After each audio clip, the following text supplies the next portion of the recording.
67 নম্বর আয়াত থেকে আমাদের তাফসীর শুরু হবে ইনশাআল্লাহ তাআলা। এখানে সূরা আল বাকারার যে শব্দ দিয়ে এই সূরার নামকরণ হয়েছে সূরা আল বাকারা, এই বাকারা শব্দটি এই আয়াতে আছে। এখান থেকে এই নামকরণ হয়েছে গোটা সূরা। ওয়া ইয ক্বালা মূসা লিকাওমিহি, আল্লাহ তাআলা যখন বললেন মূসা যখন বললেন তার কওমকে, মূসা আলাইহিস সালাম যখন বললেন তার কওমকে যে আল্লাহ তাআলা তোমাদেরকে হুকুম করছে তোমরা একটা গরু জবাই করবে। ক্বালু আতাত্তাখিযুনা হুজুয়া, তারা বলল আমাদেরকে আপনি কি মশকারির পাত্র বানাচ্ছেন, ঠাট্টা বিদ্রূপ করছেন আমাদের সাথে। ক্বালা আউযু বিল্লাহি আন আকুনা মিনাল জাহিলিন, তিনি বললেন যে আমি আল্লাহর কাছে পানা চাই জাহিলদের অন্তর্ভুক্ত হতে। গরু জবাই করার কথা বললেন কেন, এই কারণটা আগে জানা দরকার। এরপরে তারা কি কথা বললেন, আল্লাহ নবীর সঙ্গে কেমন আচরণ করলো এবং তারা কেন এত দেরি করলো, কিছু তরজমা আগে শুনে ফেলি, তারপরে কাহিনীটি আসবে। এরপরের আয়াতে আসছে ক্বালু উদউ লানা রাব্বাকা ইউবাইয়িন লানা মা হিয়া। প্রথম তারা বলেন মশকারি করেন কিনা আমাদের সঙ্গে, এরপরে এখন বলছেন ঠিক আছে আপনার রবকে বলেন। তাহলে তারা বলল হে মূসা আপনার রবকে বলেন যে এর কিরকম গরু হবে, এটা আমাদেরকে ভালো করে ব্যাখ্যা করে দিতে, বিস্তারিত বলতে। ক্বালা ইন্নাহু ইয়াকুলু ইন্নাহা বাকারাতুন লা ফারিদুন ওয়ালা বিকরুন আওয়ানুম বাইনা যালিক। তখন তিনি বলেন যে আল্লাহ বলছেন গাভীটা গরুটা এমন হবে সেটা একদম বুড়ো বয়স্ক গরু নয়, আবার একেবারে ইয়াং অল্প বয়স্ক নয়, এই দুটোর মাঝখানে একদম মিডিয়াম পর্যায়ের একটা গাভী হবে। ফাফআলু মা তু'মারুন, তোমাদেরকে যা বলা হলো সেটা তোমরা করো। এরপরে তারা আবার আসলো ক্বালু উদউ লানা রাব্বাকা ইউবাইয়িন লানা মা লাউনুহা, আবার এসে বলল আচ্ছা আপনার রবকে আবার বলেন এটা রংটা কেমন হবে। ক্বালা ইন্নাহু ইয়াকুলু ইন্নাহা বাকারাতুন সাফরা, তারপরে তিনি বললেন যে আল্লাহ বলছেন গরুটা হবে হলুদ রঙের, একটু হলুদ কালার, যেটা আমাদের দেশ অঞ্চলে গরুর কালার তো প্রায় এরকমই থাকে, একদম পাকা হলুদ না, একটু হলদে অরেঞ্জ কালারের পাশাপাশি বা গোল্ডেন কালারের পাশাপাশি মিক্স, যেটা এটাই হচ্ছে সাফরা। এই রঙের হবে ফাকিউন লাউনুহা তাসুরুন নাযিরিন, খুব উজ্জ্বল কালার হবে, একদম ভেরি ব্রাইট, যেটা দেখলে যারা দৃষ্টি করবে দেখবে তাদের কাছে খুব সুন্দর লাগবে দেখতে, এমন আকর্ষণীয় রঙের কালার হওয়া লাগবে। ক্বালু উদউ লানা রাব্বাকা ইউবাইয়িন লানা মা হিয়া, তারপরে আবার এসে তারা বলল না হয় নাই, আবার জিজ্ঞেস করেন আপনার রবকে এটার আর একটু ব্যাখ্যা বিস্তারিত বলে দিতে কেমন গরু হওয়া দরকার। ইন্নাল বাকারা তাশাবাহা আলাইনা, এখন গরু বাছাই করতে গিয়ে আমরা কনফিউজ হয়ে গেছি। ওয়া ইন্না ইনশাআল্লাহু লামুহতাদুন, আশা করা যায় ভালো করে ব্যাখ্যা করে দিলে আমরা হেদায়েত প্রাপ্ত হব।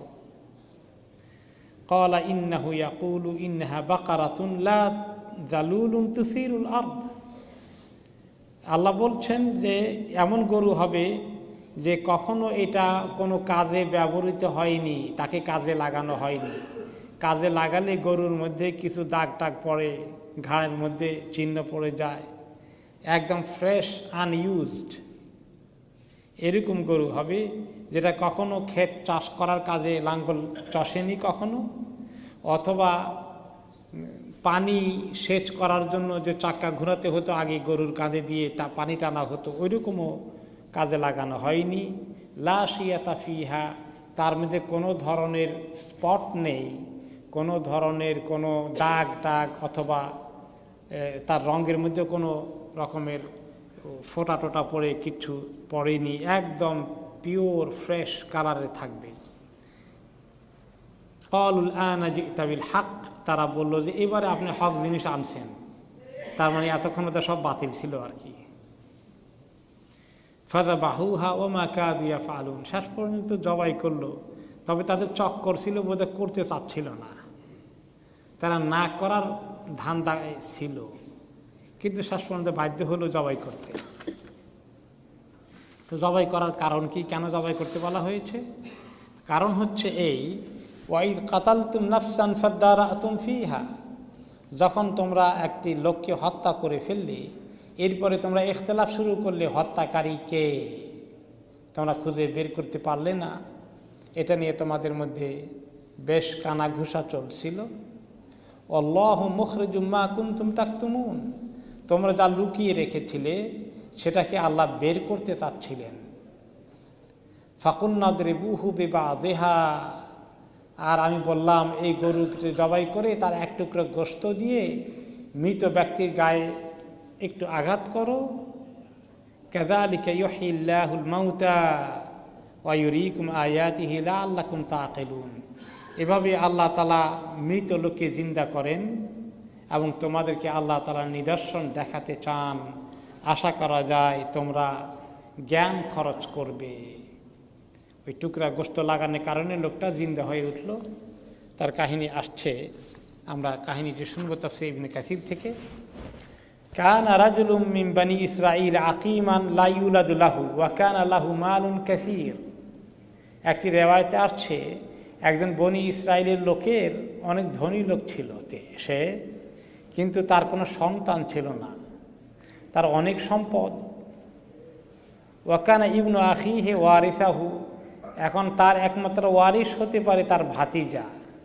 তো ভাতিজা দেখলো কবে চাচা মরবে, এত দেরি করে লাভ নাই, আগেই মেরে ফেললে চাচাকে, তা আমি তো সম্পদের মালিক হয়ে যাব। তখন সে চাচাকে মেরে ফেললো রাতের অন্ধকারে এসে, আর লাশটা নিয়ে আরেক জায়গায় কতগুলো বাড়ির সামনে রেখে দিল। আর সকালবেলা উঠে চাচাকে খোঁজ করে, পায় না, পরে ওই জায়গায় পাওয়া যায়, পরে ক্লেম করলো। এবং এটা নিয়ে তাদের মধ্যে অভিযোগ আসলো যে ওই গ্রামের লোকেরা, ওই পাড়ার লোকেরা আমার চাচাকে কতল করেছে।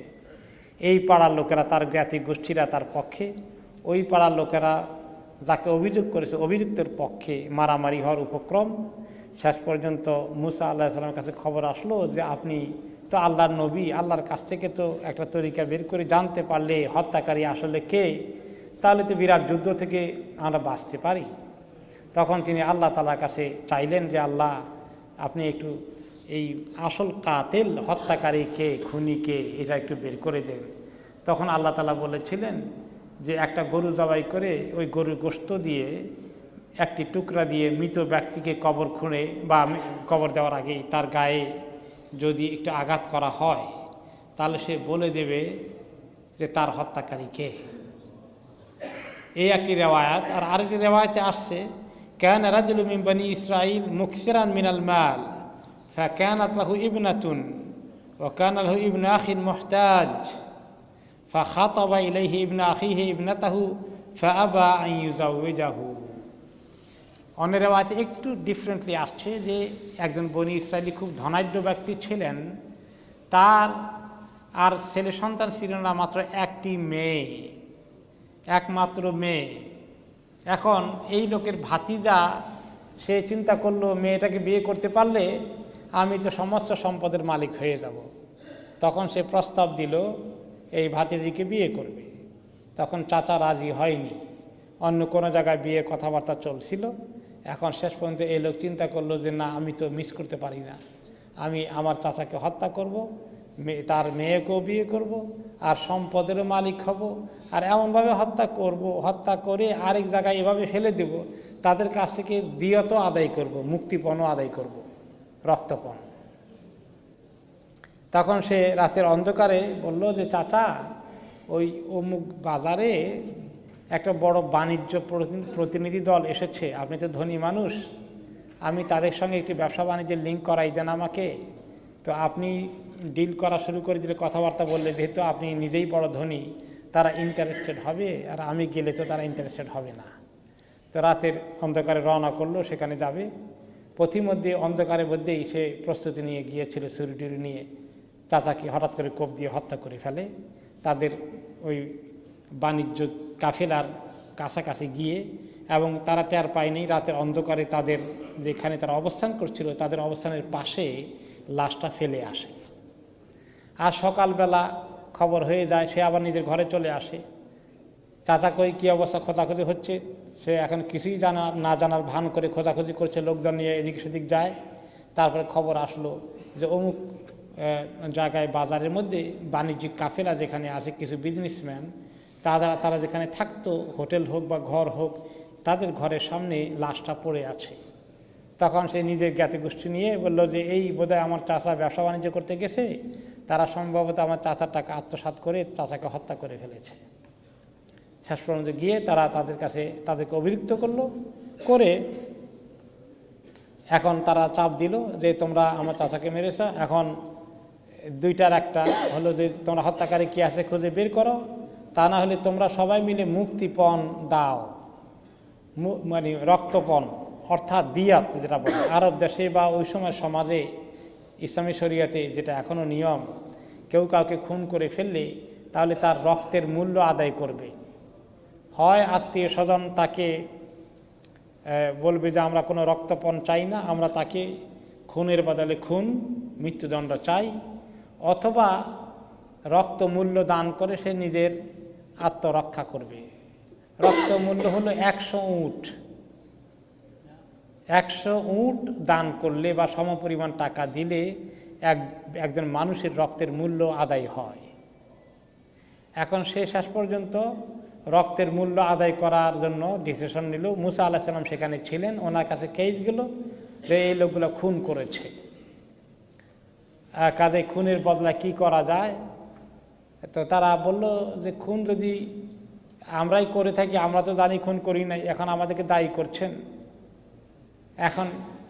তাহলে এখন রক্তের মূল্য দিতে হবে, রক্তের মূল্য 100 উট আদায় করবে। কিন্তু সেই লোকগুলো মুসা আলাইহিস সালামের কাছে গিয়ে বলল, শোনেন আল্লাহ নবী তো আপনি, দেখেন আমরা কিন্তু কেউ খুন করি নাই, আমাদের উপরে অন্যায় অভিযোগ চাপানো হচ্ছে। 100 উটের মতো কিছু দান করে দিয়ে দেওয়া আমাদের পক্ষে হয়তো জটিল না, যেহেতু আমাদের মধ্যে কেউ খুন করেছে আমরা জানি না, আমরা দিয়ে দিতে পারি, এটা আমাদের জন্য কঠিন হবে না। কিন্তু আমরা এই খুনের একটা অভিযোগ তহমত নিয়ে দুনিয়া বাঁচতে চাই না। আমরা জানি আমরা নির্দোষ, তা আপনি তো আল্লাহর নবী, আপনি আল্লাহর কাছে চাইলেই তো দোষী ব্যক্তিকে আল্লাহ বাড়ি করে দিতে পারেন। তিনি আল্লাহ তাআলার কাছে দরখাস্ত করলেন যে আল্লাহ, এই লোকগুলো যদি নির্দোষ হয়ে যায়, তারা খুনের বদলা খামাখা পে করবে, বদনাম নিয়ে যাবে, আল্লাহ আপনি দোষীকে বের করে দেন। তখন আল্লাহ তাআলা বলে দিলেন যে ঠিক আছে, বনি ইসরায়েলকে বলো যে তারা একটা গরু জবাই করে দেবে। একটা গরু জবাই করে দিয়ে ওই গরুর একটা গোশতের টুকরা নিয়ে মৃত ব্যক্তির গায়ে ছোঁয়াইলে, আপনি একটু টাচ করলে সে জিন্দা হয়ে যাবে। আর সত্যি তারা যখন জবাই করলো এবং তার গায়ে ছোঁয়ানো হলো, এক টুকরা গোশত নিয়ে মাইয়েতের গায়ে, সে উঠে বসে বলল আমাকে হত্যা করেছে অমুক, নাম বলে দিল তার ভাতিজার, কেসা খতম হয়ে গেল। এখন এই কাজটা যে তারা করেছিল তারা সহজে করেনি, এখানে তারা কি খেলা খেলেছে আল্লাহ নবীর সাথে, সেই কথাগুলো আল্লাহ তাআলা এই কালামে পাকে বলেছেন। দেখো তোমরা ওই সময়ের কথা মনে করো যখন তোমরা আল্লাহ নবীকে বলেছিলে যে এই হত্যাকারীকে বের করে দিন আল্লাহর পক্ষ থেকে, তখন আল্লাহর পক্ষ থেকে নির্দেশ ছিল যে একটা গরু জবাই করে দাও। তখন তারা যে কোনো গরু জবাই করে ফেলতে হয়ে যেত। এখানে কোন গরু, সাইজ কত, বয়স কত, রং কি, কিচ্ছু আল্লাহ তাআলা বলেননি। তারা সঙ্গে সঙ্গে একটা গরু জবাই করে দিলে হয়ে যেত। গরু বলতে কি বোঝায় এটা তো সবাই জানে, ছোটকালে গরুর রচনা পড়ছি আমরা, মনে আছে। এখন হাসি আসে আমরা গরু পালি, গরু বাড়িতে আছে, এই গরুর রচনা, গরুটা কি জিনিস এটা রচনা লিখতে হবে। সুবহানাল্লাহ।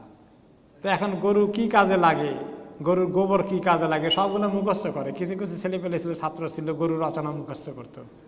তো আমি তাদের কারবার দেখে হাসতাম ছোটকালেও। গরু আমরা পালি, গরু তো আমরা চিনি, গরুর রচনা আসলে কি লিখতে হবে সেটা তো বুঝি, এটা রচনা মুখস্থ করতে হবে নাকি? তো তো এখন গরু কি জিনিস তো ওরা তো চিনি, গরু একটা ধরে জবাই করলে তো হয়। প্রথমে তারা কি বললো, গরু তো জবাই করবে না। আমরা আসছি আপনার কাছে আমাদের হত্যাকারীকে খুঁজে বের করতে, আপনি বলেন গরু জবাই করতে। মাথা খারাপ হয়েছে নাকি আপনার? কল আতাত্তা খেদুনা হুজুয়া, আপনি কি আমাদের সঙ্গে মস্কারি শুরু করছেন? উম্মত আল্লাহ নবীর সঙ্গে কোন ল্যাঙ্গুয়েজে কথা বলে দেখতে পাচ্ছেন তো? ল্যাঙ্গুয়েজ দেখলেন, ভাষা দেখলেন, আল্লাহ নবীর সঙ্গে কতটুকুন তাজিম সম্মানের সঙ্গে কথা বলতে হবে, এরকম আদব রক্ষা করতে হবে। কোন কোন লোকের আদবের কমতি আছে, ময় মুরব্বী, আলেম ওলামা, শিক্ষক, সম্মানিত লোক কেমনি কথা বলতে হবে খেয়াল করে না। বনি ইসরায়েলের এই কমন রোগ ছিল, আল্লাহ নবীর সঙ্গে কোন ভাষায় কথা বলতে হবে তারা সেটা খেয়াল করেনি। মুসা আলাইহিস সালাম এমন কথা শুনে উনি ওনার কাছে কিরকম লাগে বলেন, এবার এটা আমাদের সঙ্গে মস্কারি করেন নাকি? তিনি হয়ে গেলেন। কি বললেন তিনি? ক্বালা আউযু বিল্লাহি আন আকুনা মিনাল জাহিলিন, আমি আল্লাহর কাছে পানা চাই যে এমন জাহিল হতে, আল্লাহর দিন শরীয়ত বিষয় দিনের ব্যাপারে কথা বলি তোমাদের সঙ্গে, আর সেই ব্যাপারে আমি মস্কারি করব, এমন জাহিলিয়ত থেকে আল্লাহর কাছে আমি পানা চাই। অর্থাৎ তারা যেভাবে আমার সঙ্গে ভাষা ব্যবহার করতেছে, আল্লাহ তাদের মতো এরকম জাহিলের মতন ভাষা ব্যবহার করা থেকে তুমি আমাকে মাফ করো, আমি যেন এমন জাহিল না হয়ে যাই। সত্যি কিছু লোক আছে, আপনি তাদের সঙ্গে কথা বলতে গেলে দেখবেন যে আপনার কথা বলার কোনো কায়দা নাই, ঠিক কিনা? আপনার মেজাজও ঠিক থাকবে না, যেভাবে উল্টাপাল্টা কথাবার্তা বলে তাদের সঙ্গে আপনি ভাষা, সুন্দর ভাষায় কথা বলা, আলাপ আলোচনা করা, যুক্তিতর্ক দিয়ে কোনো নেগোসিয়েশন করা, কনভারসেশন করা আসলে সম্ভব না। তাদের মেজাজটাই এমন, তাদের তরিকাটাই এমন। এরকম কিছু জাহেল কিন্তু সব সমাজেই আছে। তো মুসা আলাইহিস সালামের কপালে জাহেলের সংখ্যা বেশি ছিল আর কি। যাই হোক, তারপরে তিনি সবল করলেন। এই জন্য নবী করিম সাল্লাল্লাহু আলাইহি সাল্লামকে সাহাবায়ে কেরাম তো এরকম উল্টাপাল্টা করেননি, তবে দুই এক ওকেশনে যখন ওনারা একটু দুই একটা কথা অতিরিক্ত জিজ্ঞাসাবাদ করেছেন দুই একবার, তাও ভালো মানের সাহাবী না, ওই বাদবী কিছু সাহাবী দুই একজন তারা দূর থেকে এসেছে, তারা মাঝে মাঝে করত। তখন তিনি কি মন্তব্য করতেন? তিনি বলেছেন, রাহিম আল্লাহু মুসা উদিয়া আকসারা মিন হাযা ফাসাবার, যে আল্লাহ তাআলা মুসা আলাইহিস সালামের প্রতি রহম করুন, ওনাকে অনেক বেশি কষ্ট দেওয়া হয়েছে, এর চেয়েও অনেক বেশি উনি অনেক সবর করেছেন। সত্যি মুসা আলাইহিস সালাম এত জালালি তবিয়তের লোক হওয়া সত্ত্বেও কি পরিমাণ সবর করেছেন। এই উম্মত নিয়ে তিনি খেয়েছেন, মাশাআল্লাহ। এই উম্মত নিয়ে চলেছেন। যে উম্মত নবীকে বলে মস্কারি করেন নাকি, সেই উম্মতকে নিয়েও তিনি চলেছেন। তাহলে উম্মতকে নিয়ে চলতে হলে সবর করা লাগবে। এখন আলেম ওলামাদেরও সবর না করে উপায় নেই। মাঝে মধ্যে উল্টাপাল্টা যখন এরকম করে বসবে, সবর করতে হবে। তো মুসা আলাইহিস সালামের সবর দেখে নবী করিম সাল্লাল্লাহু আলাইহি ওয়াসাল্লাম আশ্চর্য হয়ে যেতেন যে রাহিম আল্লাহু আলা মুসা কাদ উদিয়া আকসারা মিন হাযা ফাসাবার, আল্লাহ তাআলা মুসা আলাইহিস সালামের প্রতি রহম করুন, ওনাকে এর চেয়েও বেশি কষ্ট দেওয়া হয়েছে উম্মতের পক্ষ থেকে, কিন্তু তিনি সবর করেছেন। যাই হোক, এরপরে তারা বলল যে আচ্ছা ঠিক আছে গরু জবাই করব, কিন্তু গরুটা কি রকম একটু ব্যাখ্যা বয়ান তো দিতে হবে। খালি গরু গরু করে হয় নাকি? কেমন গরু বলতে হবে? তখন বর্ণনা আসলো যে গরুটা হবে অতি বুড়ো নয়, অতি কচি নয়, মাঝামাঝি। এ হলো বয়সের দিক থেকে। এখন তাতেও তারা সন্তুষ্ট না, আরেক তরিকা নিয়ে আসলো। সেটা হবে কি, যে রংটা তো বলতে হবে। তোমাদের রঙের দরকার কি? গরু হইলেই তো হয়। আপনি গরু কোরবানি দেবেন, মনে করেন কোরবানি গরু যখন কিনতে যান রং খোঁজেন নাকি? সাদা গরু কোরবানি দিবেন না কালোটা দিবেন না বাদামি রঙের দিবেন না একটু হলুদ রঙের দিবেন? এর মধ্যে কোনো ব্যাসকম আছে? এর মধ্যে আসলে কোনো ব্যাসকম নাই। রং তো কোনো ফ্যাক্টর না। তারপরে তারা এই অতিরিক্ত কথা বলা, নবীর সঙ্গে বেয়াদবি করাকে তারা ছাড়তে চায় না। এই জন্য কিছু লোকের বেয়াদবি করার নেচার আছে, তর্ক বিতর্ক করা খামাকা নেচার আছে। এরকম নেচার ভালো না। জেদাল, হাদিসে এসেছে যে মানুষের মধ্যে জেদালের মতো খারাপ জিনিস আর আরেকটা নাই। জেদাল হলো তর্ক বিতর্ক করার মনোভাব, ডিবেট করার মেন্টালিটি, একটা কথাকে এক কথা না মানার মেন্টালিটি। তারপরে যখন বলা হলো রংটা হবে এমন যে অত্যন্ত উজ্জ্বল হলুদ হলদে কালার, যেটা দেখলে অত্যন্ত দৃষ্টি আকর্ষণ হয়ে যায়, দৃষ্টি আর ফিরাইতে মনে চায় না, এইরকম। তারপরে তারা বলে, সেটা রঙও বলে দিলেন, এতেও তাদের হলো না। এখন তারা বলে যে আবার মা হিয়া, এখনো ব্যাখ্যা হলো না, আমরা এখনো বুঝতে পারলাম না গরুটা কেমন হবে, এটা এখনো ক্লিয়ার হয় নাই আমাদের কাছে। মা হিয়া কেন ক্লিয়ার হয় নাই? ইন্নাল বাকারা তাশাবাহা আলাইনা, কত গরু আমাদের সমাজে আছে, কোনটা যে কিনবো বুঝতে পারছি না, কোনটা যে জবাই করবো। ইন্নাল বাকারা তাশাবাহা আলাইনা, কত গরু, একটু আইডেন্টিফাই করে দেওয়া হোক। তো আল্লাহ তাআলার উপরে মাতবরি, নবীর উপরে মাতবরি করার মেন্টালিটি। তখন আবার শেষে দিয়ে যোগ করলো ওয়া ইন্না ইনশাআল্লাহু লামুহতাদুন, এবারের পরে আশা করা যায় আমরা হেদায়েত পেয়ে যাব। ইনশাআল্লাহ বলছিল। তো মুফাসসিরিন কেরাম বলেন যে যদি বনি ইসরাইল, এখানে এমনকি হাদিসে এসেছে ক্বালা রাসূলুল্লাহ সাল্লাল্লাহু আলাইহি ওয়াসাল্লাম লাউলা আন্না বনি ইসরাইল ক্বালু ওয়া ইন্না ইনশাআল্লাহ লামুহতাদুন লামাউতু ওয়ালাকিন ইস্তাসনাউ, তারা যদি এখানে হেদায়েতের কথা উল্লেখ না করত তাহলে তারা গোমরা হয়েই থাকতো। তাদের কপাল ভালো, শাস্ত্রগ্রন্থ এই কথাটা বলছে ইনশাআল্লাহ এরপরে আমরা হেদায়েত পেয়ে যাব। এই যে আল্লাহর নাম নিছে, এতটুকুন করেছে, এই কারণে আল্লাহ তাআলা দয়া করে তাদেরকে হেদায়েত দিয়েছেন। এরপরে প্রশ্নের পরে তারা আর প্রশ্ন করে নাই। পরের উত্তরটা হচ্ছে এই যে এমন গরু হবে যে গরু কোনোদিন কোনো কাজে লাগানো হয়নি, একদম বেকার, তাকে পালা হয়েছে, নাদুস নুদুস চেহারা বানানো হয়েছে। আমাদের দেশে কোরবানির সময় কিছু গরু বিক্রেতারা জমা করে রাখে, খুব করে খাওয়ায়, শরীরে চর্বি লাগায় এমনভাবে, আর তাকে দিয়ে কোনো কাজ করায় না। এক এরকম গরু ট্রাকে করে নিয়ে আসে, কারণ এই গরু হাঁটতেও পারে না, তার দাম হয় 2 লাখ 3 লাখ, তাই না? এরকম একেবারে কোনো গরু কোরবানির জন্য আনে, এমন চর্বি হয়ে গেছে এর ব্লাড প্রেশার দেখা দিছে। এখন তার পিছনে ওই টেবিল ফ্যান লাগানো আছে, কারণ এত গরম চর্বির কারণে গরু মরেই যায় কিনা আল্লাহ জানে। এরকম পচা গরু আবার বড় বড় ব্যবসায়ীরা 2 লাখ 3 লাখ 5 লাখ দিয়ে কিনে। যাই হোক, দুনিয়া কত কিসিমের লোক আছে, তাই না? এখন এদেরকে আল্লাহ তাআলা এমন গরু জোগাড় করাই দিলেন যে গরুকে কাজে লাগিয়ে তাকে একটুখানি ক্লান্ত করা হয়নি, কোনো দাগ শরীরে বসেনি, একেবারে নাদুস নুদুস চেহারার এরকম গরু জবাই করতে হবে। এত ব্যাখ্যা শুনে বলে কি, আল আন জিইতা বিল হক, এবারে হক কথা বলছেন, আসল কথা এবারে বলছেন। তো এতক্ষণ কি বলছিল? কিসের পেতাল পারলো এতক্ষণ? দেখছেন নবীর সঙ্গে এখনো কথা কিভাবে বলে। এতক্ষণ মনে যেন বাতিল কথা বলছে, এতক্ষণে কেবল গিয়ে হক কথা হলো।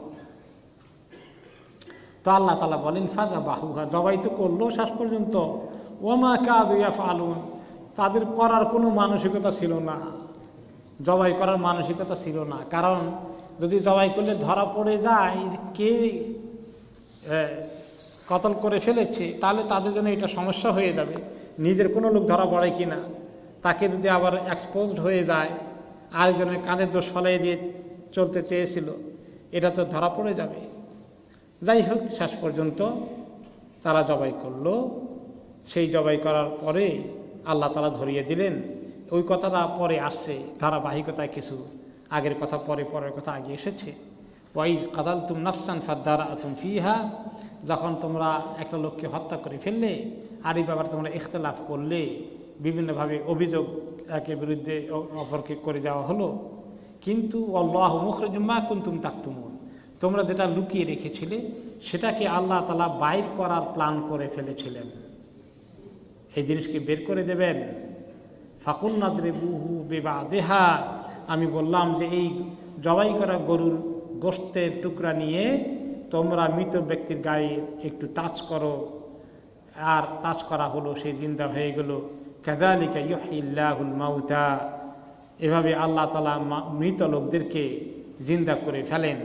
ওয়া ইউরিকুম আয়াতিহি লাআল্লাকুম তাকিলুন, এভাবে আল্লাহ তাআলা তার আয়াতগুলোকে বের করে ফেলেন, দেখান তোমাদেরকে। এই যে কাহিনী বনি ইসরাইলের, আল্লাহ তাআলা কেন বললেন যে বনি ইসরাইলের মধ্যে এই নেচারটা আছে, এই ফিতরতটা আছে, যে নবী যা বললেন সরাসরি তা সহজে সেটা মানে না, বিভিন্ন যুক্তি তর্ক নিয়ে এসে যায়। আমাদের এই উম্মত যেন তার থেকে ডিফারেন্ট হয়, এই লেসনটা আল্লাহ তাআলা আমাদেরকে দিতে চান, যে নবী যে কথা বলেন সেই কথা তোমরা আমল করে ফেলো। যেমন একবার এক প্রসঙ্গে নবী করিম সাল্লাল্লাহু আলাইহি ওয়াসাল্লাম বলেছিলেন যে হে লোকেরা, তোমাদের প্রতি হজ ফরজ করা হয়ে গেছে, তোমরা ফরজ হজ আদায় করো। একজন বললেন আকুল্লা আমিন ইয়া রাসূলুল্লাহ, প্রত্যেক বছর কি এক একজনের উপরে প্রত্যেক বছর হজ করা ফরজ একজনের প্রতি? তিনি চুপ করে থাকলেন। আবার এই লোকটা প্রশ্ন করে বসলো, তারপরে তিনি উত্তর করলেন না। তিনবার এবার লোকটা প্রশ্ন করলো আকুল্লা আমিন ইয়া রাসূলুল্লাহ, প্রত্যেক বছরই কি ফরজ হয়ে গেছে আমাদের প্রতি হজ করা?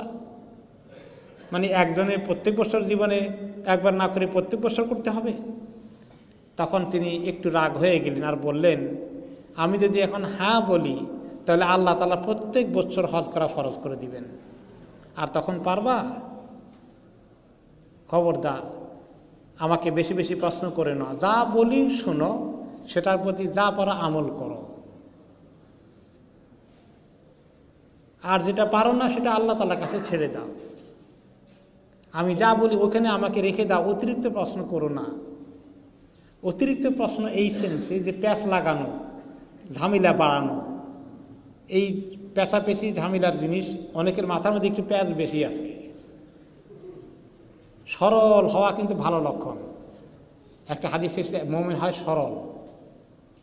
বেশি প্যাঁচ খেলানো কোনো কোনো মানুষের কোনো একটা জিনিসকে সহজে নিতে পারে না, কোনো একটা বিষয়কেই খুব জটিলভাবে নিয়ে নেয়। আমার কিছু লোকের সঙ্গে যখন, সবারই আপনারা অনেক লোককে দেখেন কথাবার্তা হয়, মানে অনেক লোকের সঙ্গে কথাবার্তা হয়, তো কিছু কিছু লোকের সঙ্গে কথা হলে আমার কাছে মনে হয় সুবহানাল্লাহ, এই লোকের ভিতরে এত প্যাঁচ। সরলভাবে নিলেই হয়। একটা ঘটনা ঘটছে, এটা একটা সরল ব্যাখ্যা আছে, আর এটাকে আপনি ঘুরে ঘুরে ব্যাখ্যা নিলে অনেক গভীরে যেতে পারেন, 3 মাইল পর্যন্ত যাইতে পারেন। কি দরকার আছে এত যাওয়ার? যত সরল সাদা মাটা থাকা যায় জিন্দেগি তত ইজি। এখন মনে করেন আপনাকে একজন সালাম দিছে, বা আপনি একজনকে সালাম দিলেন, সেই বেচারা মেন্টালি বিজি ছিল, টেলিফোনে ছিল, আরেকজনের সঙ্গে কথা বলছে, মাইন্ডের জন্য কী ছিল খেয়াল করে নাই। এখন আপনার মাইন্ডে অনেক কিছু আসতে পারে, সোজা আসতে পারে যে হয়তো বেচারা খেয়াল করে নাই, থাক, আর হয়তো ব্যাটা দেখছো এত বেশি মানে গর্ব অহংকার তার ভিতরে ঢুকছে, মানুষকে আর মানুষ মনে করে না, সালামের জবাবও নেয় না, কেমন বেটা বড় লোক হয়ে গেছে। আপনি উল্টা পাল্টা ব্যাখ্যা করতে পারেন, 3-10 জনকে কি বলতে পারেন, এইরকম কথা বলে না, তাকে সালাম দিলে বলেন সালাম নেয় না, হয়তো বেচারা আসলে খেয়ালই করে নেই আদৌ। এরকম কি কখনো হয় না? হয় না? হয়, আমারও হয়। এই যে বাথরুমে যাওয়া শুরু করে দিচ্ছি, টেনশনে আসি, আরেকজনে সালাম দিয়ে বসছে, বাথরুমে ঢুকার সময় তো সালাম নেওয়া ঠিক না, কারণ ভিতরে ঢুকে চলে গেলাম। তো এরকম মাঝে মধ্যে হয়ে যেতে পারে। তো আপনি সহজভাবে নিলে সুন্দর আনসার, একটা লোককে দায়ী করলেন না, কিন্তু যখন আপনি অতিরিক্তভাবে এই পেঁচাতে থাকেন তখন আপনি নিজেও মুসিবতে পড়েন, আর একটা লোককে মুসিবতে ফেলে দেন। স্বামী স্ত্রীর জীবনে অনেক সময় দেখবেন যে দাম্পত্য জীবনে কলহ, ঝগড়া, ফাসাদ এগুলো নিয়ে অনেক কিছু হয়। আমাদের কাছে যখন কেসগুলো আসে তখন আমি দেখি স্বামী স্ত্রীর বিরুদ্ধে অভিযোগ করে যে এই কথা এইভাবে বলছিল, সে এটা মিন করেছে, অথবা স্ত্রী স্বামীর বিরুদ্ধে এগুলো বলে। আমি বলি সুবহানাল্লাহ, আপনি এত গভীর ব্যাখ্যা করার দায়িত্ব আপনার কে দিছে? আপনি এটা সহজ ব্যাখ্যা করলে তো হয়ে যায়, এত গভীরে নিজে বিপদে পড়েন কেন? তাহলে জীবনে সাদা মাটা থাকা, সরল থাকা একটা ভালো মহৎ গুণ, ভালো চরিত্রের লক্ষণ। তবে হ্যাঁ, কেউ কেউ বলবেন ভাই বেশি সরল হলে মানুষে খালি আপনার ঠকায়, ধোকা দেয়। সরল অর্থ ধোকা খাওয়া না, আপনি বুঝবেন হয়তো বা, ঠিক আছে, সতর্ক থাকবেন, তাতে অসুবিধা নেই। কিন্তু ধারণার বশবর্তী হয়ে অতিরিক্ত পেশাপেশি করা এইটা ঠিক নয়। এতটুকুন সতর্ক থাকা, আপনাকে যেন ধোকা না দেয়, সেটা ভালো। যেমন একটা হাদিস আছে, একজন মোমেন দুইবার এক গর্তে পড়ে না। এক গর্তে একবার পড়ছিল, আরেকবার ওখান দিয়ে হাঁটতে সাবধান, ওখানে একটা গর্ত আছে, আমাকে খেয়াল করে হাঁটতে হবে।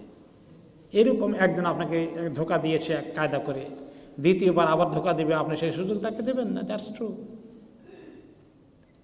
কিন্তু ধোকা দেওয়ার প্রবণতা আছে, সকল সমাজেই ছিল। এমনকি সাহাবীদের সমাজে এসে এক সাহাবী আরজ করলেন, ইয়া রাসূলুল্লাহ, আমি একটু সরল মানুষ, বেচা কিনা করতে গেলে লোকেরা খালি আমাকে ঠকায়, খালি ঠকায় আমাকে, কি করি? তখন তিনি বললেন যে তুমি যখন আগে নেক্সট টাইমে শপিং করতে যাবা, তখন বলবা যে লা খালা বাতা, দেখো আমি সরল মানুষ, আমাকে ঠকাইও না, আমার সঙ্গে প্রতারণার আশ্রয় নিও না। তুমি তাকে রিমাইন্ডার দিও লোকদেরকে। অনেক সময় এটুকু ঘটে যে মানুষ প্রতারিত হয়ে যায়, সেটা থেকে সতর্ক থাকা দরকার। কিন্তু সরল সোজা মন, মনের ভিতরে বেশি প্যাচগোছ না থাকা, ক্লিয়ার একটা ক্লিন হার্ট, ওর বড় ভালো জিনিস। আল্লাহ তাআলা বলেছেন, ইল্লা মান আতাল্লাহ বিকলবিন সালিম, যে ব্যক্তি আল্লাহ তাআলার কাছে ক্লিন হার্ট নিয়ে আসে, একটা সাফ দিল নিয়ে আসে, সেই ব্যক্তি আল্লাহ তাআলার কাছে আখিরাতে সহজেই নাজাত পেয়ে যাবে। আর যে ব্যক্তি এরকম ক্লিন হার্ট নিয়ে আসবে না, পঙ্কিল অন্তর নিয়ে আসবে, সেই ব্যক্তি সহজে নাজাত পাবে না। তাহলে বনি ইসরাইল থেকে আমরা যেটা শিক্ষা নেব, যে নবীর কথা, শরীয়তের কথা, এখন তো নবী নেই। আল্লাহ নবী থাকলে আমরা ওনাকে যেভাবে সম্মান করতাম, উনি চলে যাওয়ার পরে ওনার শরীয়তের কথাগুলোকে সেভাবে মেনে নিয়ে সম্মান করা। একটা হাদিস যখন বলা হয় যে হাদিসে এরকম বলা আছে, আরে রাখেন হাদিস, সব জায়গায় কি সব হাদিস চলে নাকি? এরকম বললে কত বড় বেয়াদবি হবে জানেন?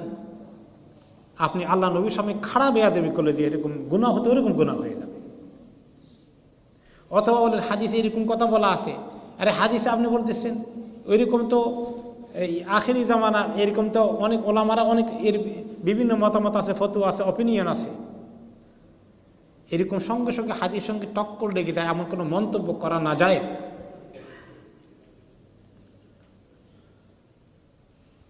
ইবনে ওমর রাদিয়াল্লাহু আনহুর কাছে এক লোকে উমরা বা হজের মাসালা জিজ্ঞেস করল, করার পরে তিনি একটি ফতোয়া দিলেন যে এরকম এরকম এটা মাসালা, একটা হাদিস বলে দিলেন যে আল্লাহ নবী এভাবে বলেছেন। তখন তিনি বললেন যে আপনি এরকম বলতেছেন হাদিসের কথা এরকম, কিন্তু আবু বকর আর ওমর তো এরকম ফতোয়া দিয়েছেন। তখন তিনি বললেন, আমি আশঙ্কা করছি কোনো কোনো রায়াতে আব্দুল্লাহ ইবনে ওমরের কথা এসেছে, কোনো কোনো রিয়ায়তে আসছে আব্দুল্লাহ ইবনে আব্বাসের কথা এসেছে, যে আল্লাহর আকাশ ভেঙে তোমাদের মাথার উপরে পড়ে কিনা আমার ভয় হচ্ছে। আমি বলছি আল্লাহ রসুল বলছি, তোমরা বলো আবু বকর ওমর বলেছে। আবু বকর ওমর কে?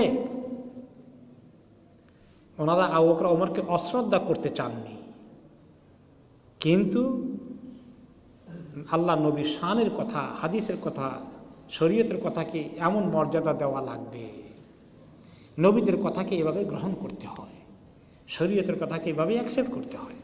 এই একটা শিখলাম।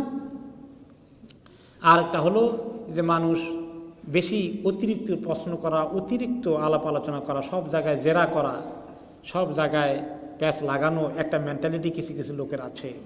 আমি কিছু কিছু লোকের সঙ্গে কথা বলতে ভয় পাই। ভয় এরকম যে বাঘ ভালুকের মতন খেয়ে ফেলবে এরকম না, খালি প্যাচ লাগাবে আর আপনাকে উল্টা অ্যাকিউজ করবে। একটা সমস্যা নিয়ে গেলে আপনি আপনাকে উল্টা সমস্যা দিয়ে আপনাকে বেকায়দা ফেলে দিয়ে সে মাশাআল্লাহ, এরকম কিছু লোক আছে আমার লিস্টের মধ্যে মাইন্ডে, আমি তাদের সঙ্গে পারতপক্ষে কম কথা বলি, এটার অতিরিক্ত শেয়ানা। এরকম মেন্টালিটিটা যেন না হয়, এটাও আল্লাহ তাআলা আমাদেরকে দিলেন। এরপরে এই বনি ইসরায়েলকে নসিহত করছেন আল্লাহ তাআলা, তোমাদেরকে এত বড় ঘটনা ঘটলো, তোমরা কিভাবে নাফরমানি করতে চাইলে, পরে কি হলো, আল্লাহ তাআলা কিভাবে একটা মৃত লোককে জিন্দা করে দেখালেন তোমাদের সামনে, তোমাদের পূর্বপুরুষরা এই সমস্ত ঘটনা জানে। এরপরে দেখা গেল এমন চাক্ষুষ ঘটনা, মৃত লোক জিন্দা হয়ে বলে দিচ্ছে, নাম বলে দিল, দেওয়ার পরে আবার সে মরে গেল, তাকে আবার যথারীতি দাফন করা হয়ে গেল।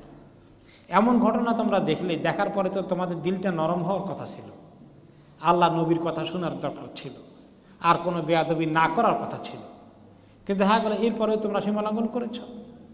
সুম্মা কাসাত কুলুবুকুম মিন বাদি যালিকা ফাহিয়া কাল হিজারাতি আও আশাদ্দু কাসওয়া। তোমাদের এরপরেও দেখা গেল যে তোমাদের অন্তর আবার শক্ত হয়ে গেল, পরক্ষণেই তোমাদের দিলটা শক্ত হয়ে গেল, নরম থাকলো না, এত শক্ত হয়ে গেল মনে হয় পাথরের মতো তোমাদের দিলগুলো, অথবা পাথরের থেকেও বেশি শক্ত হয়ে গেছে আরো। মানুষের দিল পাথরের মতো কেমনে শক্ত হয়, তার চেয়ে বেশি শক্ত কেমনে হয়? পাথর তো অনেক শক্ত জিনিস আমরা জানি, তার ব্যাখ্যা আল্লাহ তাআলা করছেন, ওয়া ইন্না মিনাল হিজারাতি লামা ইয়াতাফাজ্জারু মিনহুল আনহার। এই শক্ত পাথর থেকেও মাঝে মধ্যে দেখা যায়, রকি ল্যান্ড থেকেও পানির ফোয়ারা বেরিয়ে আসছে, পানির স্রোত আসছে। কোনো কোনো সময় মাটির নিচ থেকে পাথর ফেটে পানির ফোয়ারা আসে, ঝর্ণাধারা প্রবাহিত হয়, আসে না?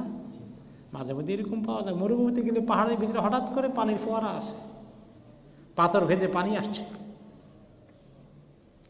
আর ওয়া ইন্না মিনহা লামা ইয়াশাক্কাকু ফায়াখরুজু মিনহাল মা, এরকম পাথর ফেটে অনেক সময় পানির ফোয়ারা বেরিয়ে আসে।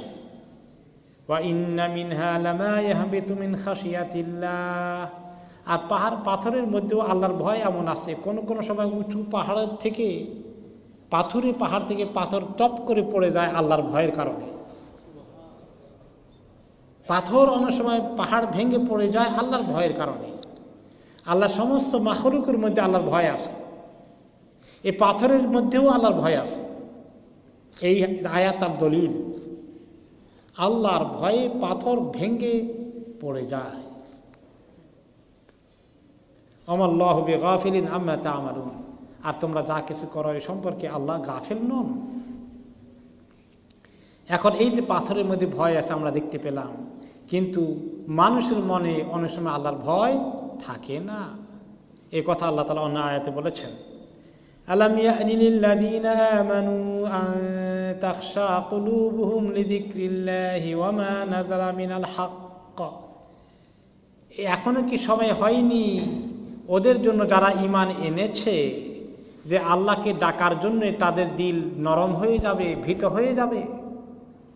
তাদের দিলটা কি এখনো এত শক্ত রয়ে গেছে? ওয়া মা নাযালা মিনাল হক, আর যে হক আল্লাহ তাআলা নাজিল করেছেন এটা পড়ে চোখের পানি আসবে, কোরআন আলোচনা করে, কোরআন পড়ে তাদের দিলে আল্লাহর ভয় আসে না, কখন আসবে? এখনো কি সময় হয়নি? কেমন মোমেন তারা হয়েছে? ওয়ালা ইয়াকুনু কাল্লাযীনা উতুল কিতাবা মিন ক্বাবলু ফাতালা আলাইহিমুল আমাদ ফাকাসাত কুলুবুহুম ওয়া কাসীরুম মিনহুম ফাসিকুন। এই মুমিনরা যেন, এই নবীর উম্মতরা যেন তাদের মতো না হয় যাদেরকে আগে কিতাব দেওয়া হয়েছিল, আহলু কিতাব যারা ছিল আগের কিতাবওয়ালাদের, তাদের কিতাব নাজিল হওয়ার পরেও দেখা গেল তাদের দীর্ঘদিন সময় পার করে দিয়ে তারা গাফেল থেকে লম্বা লম্বা প্ল্যান করে করে দুনিয়াদারির ব্যাপারে ব্যস্ত হয়ে তাদের অন্তরটা শক্ত হয়ে গেল। ফাকাসাত কুলুবুহুম, তাদের অন্তরগুলো শক্ত হয়ে গেল। ওয়া কাসীরুম মিনহুম ফাসিকুন, আর তাদের অনেকেই তাদের মধ্যে ফাসিক ছিল। তাহলে অন্তর শক্ত হওয়াটা খুব খারাপ লক্ষণ। আল্লাহর ভয় থাকলে অন্তর শক্ত হয় না। এই জন্য দিলকে নরম করার জন্য আল্লাহ তাআলার কাছে তৌফিক চাওয়া দরকার। কঠিন হৃদয়ের মানুষ কি ভালো না। অন্তর শক্ত হলে মানুষকে মাফ করতে পারে না, ক্ষমা করে না, মনে কষ্ট নিয়ে 10 বছর কথা বলে না, সারা জীবন কথা বলে না। অন্তরটা শক্ত। অন্তর নরম হলে মানুষকে মাফ করতে পারে। অন্তর শক্ত হলে মানুষকে দান খয়রাত করতে পারে না। আহারে, বড় লোকদের বাসায় যখন এই দরজা পিটাইতে থাকে, এক মুঠো ভাত দেও মা, সারাদিন খাই নাই, কত পিটায়, আর খানার টেবিলে কি খানা খায়, দরজা খোলে। কারণ কি? অন্তরগুলো শক্ত হয়ে আসে। অন্তর শক্ত হলে আল্লাহর কাছে চোখের পানি আসে না, কারণ কি? কাসাওয়াতুল কলব। একটা হাদিসে এসেছে, যেই ব্যক্তির অন্তরটা শক্ত সেই ব্যক্তি বড় দুর্ভাগ্যের অধিকারী।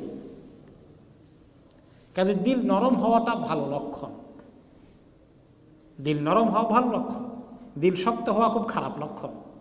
এই জন্য আল্লাহ তাআলার কাছে শক্ত দিল থেকে পানা চাইতে হবে, আল্লাহর কাছে নরম দিলের জন্য তামান্না করতে হবে। পাথর মাখলুককে আল্লাহ তাআলা যে প্রাণ দেন তার অনেক দলিল আছে।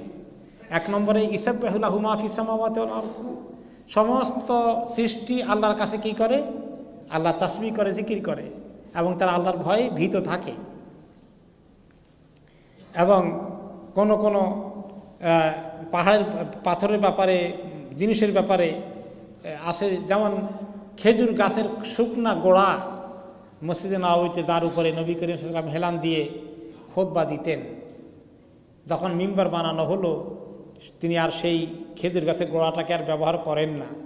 তখন একদিন জুমার নামাজে প্রথম মিম্বার বানানোর পরে যখন তিনি মিম্বারে বসলেন, খুতবা দেওয়ার জন্য দাঁড়ালেন, তখন এমন আওয়াজ আসলো, একটা বাচ্চার মতো হু হু করে কাঁদছে মসজিদে নববীর ভিতরে। কোত্থেকে আওয়াজ আসছে? সাহাবারা চতুর্দিকে তাকান, কি রে কাঁদে কে? ফুফিয়ে ফুফিয়ে কাঁদছে। নবী করিম সাল্লাল্লাহু আলাইহি ওয়াসাল্লাম টের পেলেন, তিনি খেজুর গাছের গোড়ার মধ্যে এমনি হাত বোলালেন যে তুমি থামো, তুমি থামো, আল্লাহ তাআলা তোমাকে জান্নাতে নিয়ে যাবেন। খেজুর গাছটা থেমে গেল। শুকনা খেজুর গাছের মধ্যে জান আসলো কেমনি? আমরা তো দেখি না। আল্লাহর ভয় সমস্ত মাখলুকের মধ্যে আছে। মক্কায় একটা পাহাড় ছিল, তিনি যে আল্লাহ নবী হবেন, ইকরা বিসমি রাব্বিকাল্লাযী খালাক নাজিল হওয়ার আগে আল্লাহ নবী নিজেও জানতেন না যে তিনি নবী হয়ে পয়দা হচ্ছেন। তিনি নবী, ওহী নাজিল হওয়ার আগে তিনি জানতেন? তিনি জানতেন না। কিন্তু মক্কার একটা পাথর ছিল, পাথরটা জানতো, আল্লাহ তাআলা তাদেরকে জানিয়ে দিয়েছেন। তিনি বলেছিলেন, এক সময় সহিহ মুসলিমের হাদিস এসেছে, ইন্নী লা আরিফু হাজারান বিমাক্কা কানা ইসাল্লিমু আলাইয়া ক্বাবলা আন উবাস ইন্নী লা আরিফুহুল আন। মক্কায় একটা পাথর আছে, এই পাথরটা আমাকে দেখলেই সালাম করত, নবী হওয়ার আগেও। আমি এখনো জানি সে পাথরটা কোনটা। কোনো সাহাবীকে তিনি দেখাই দেননি।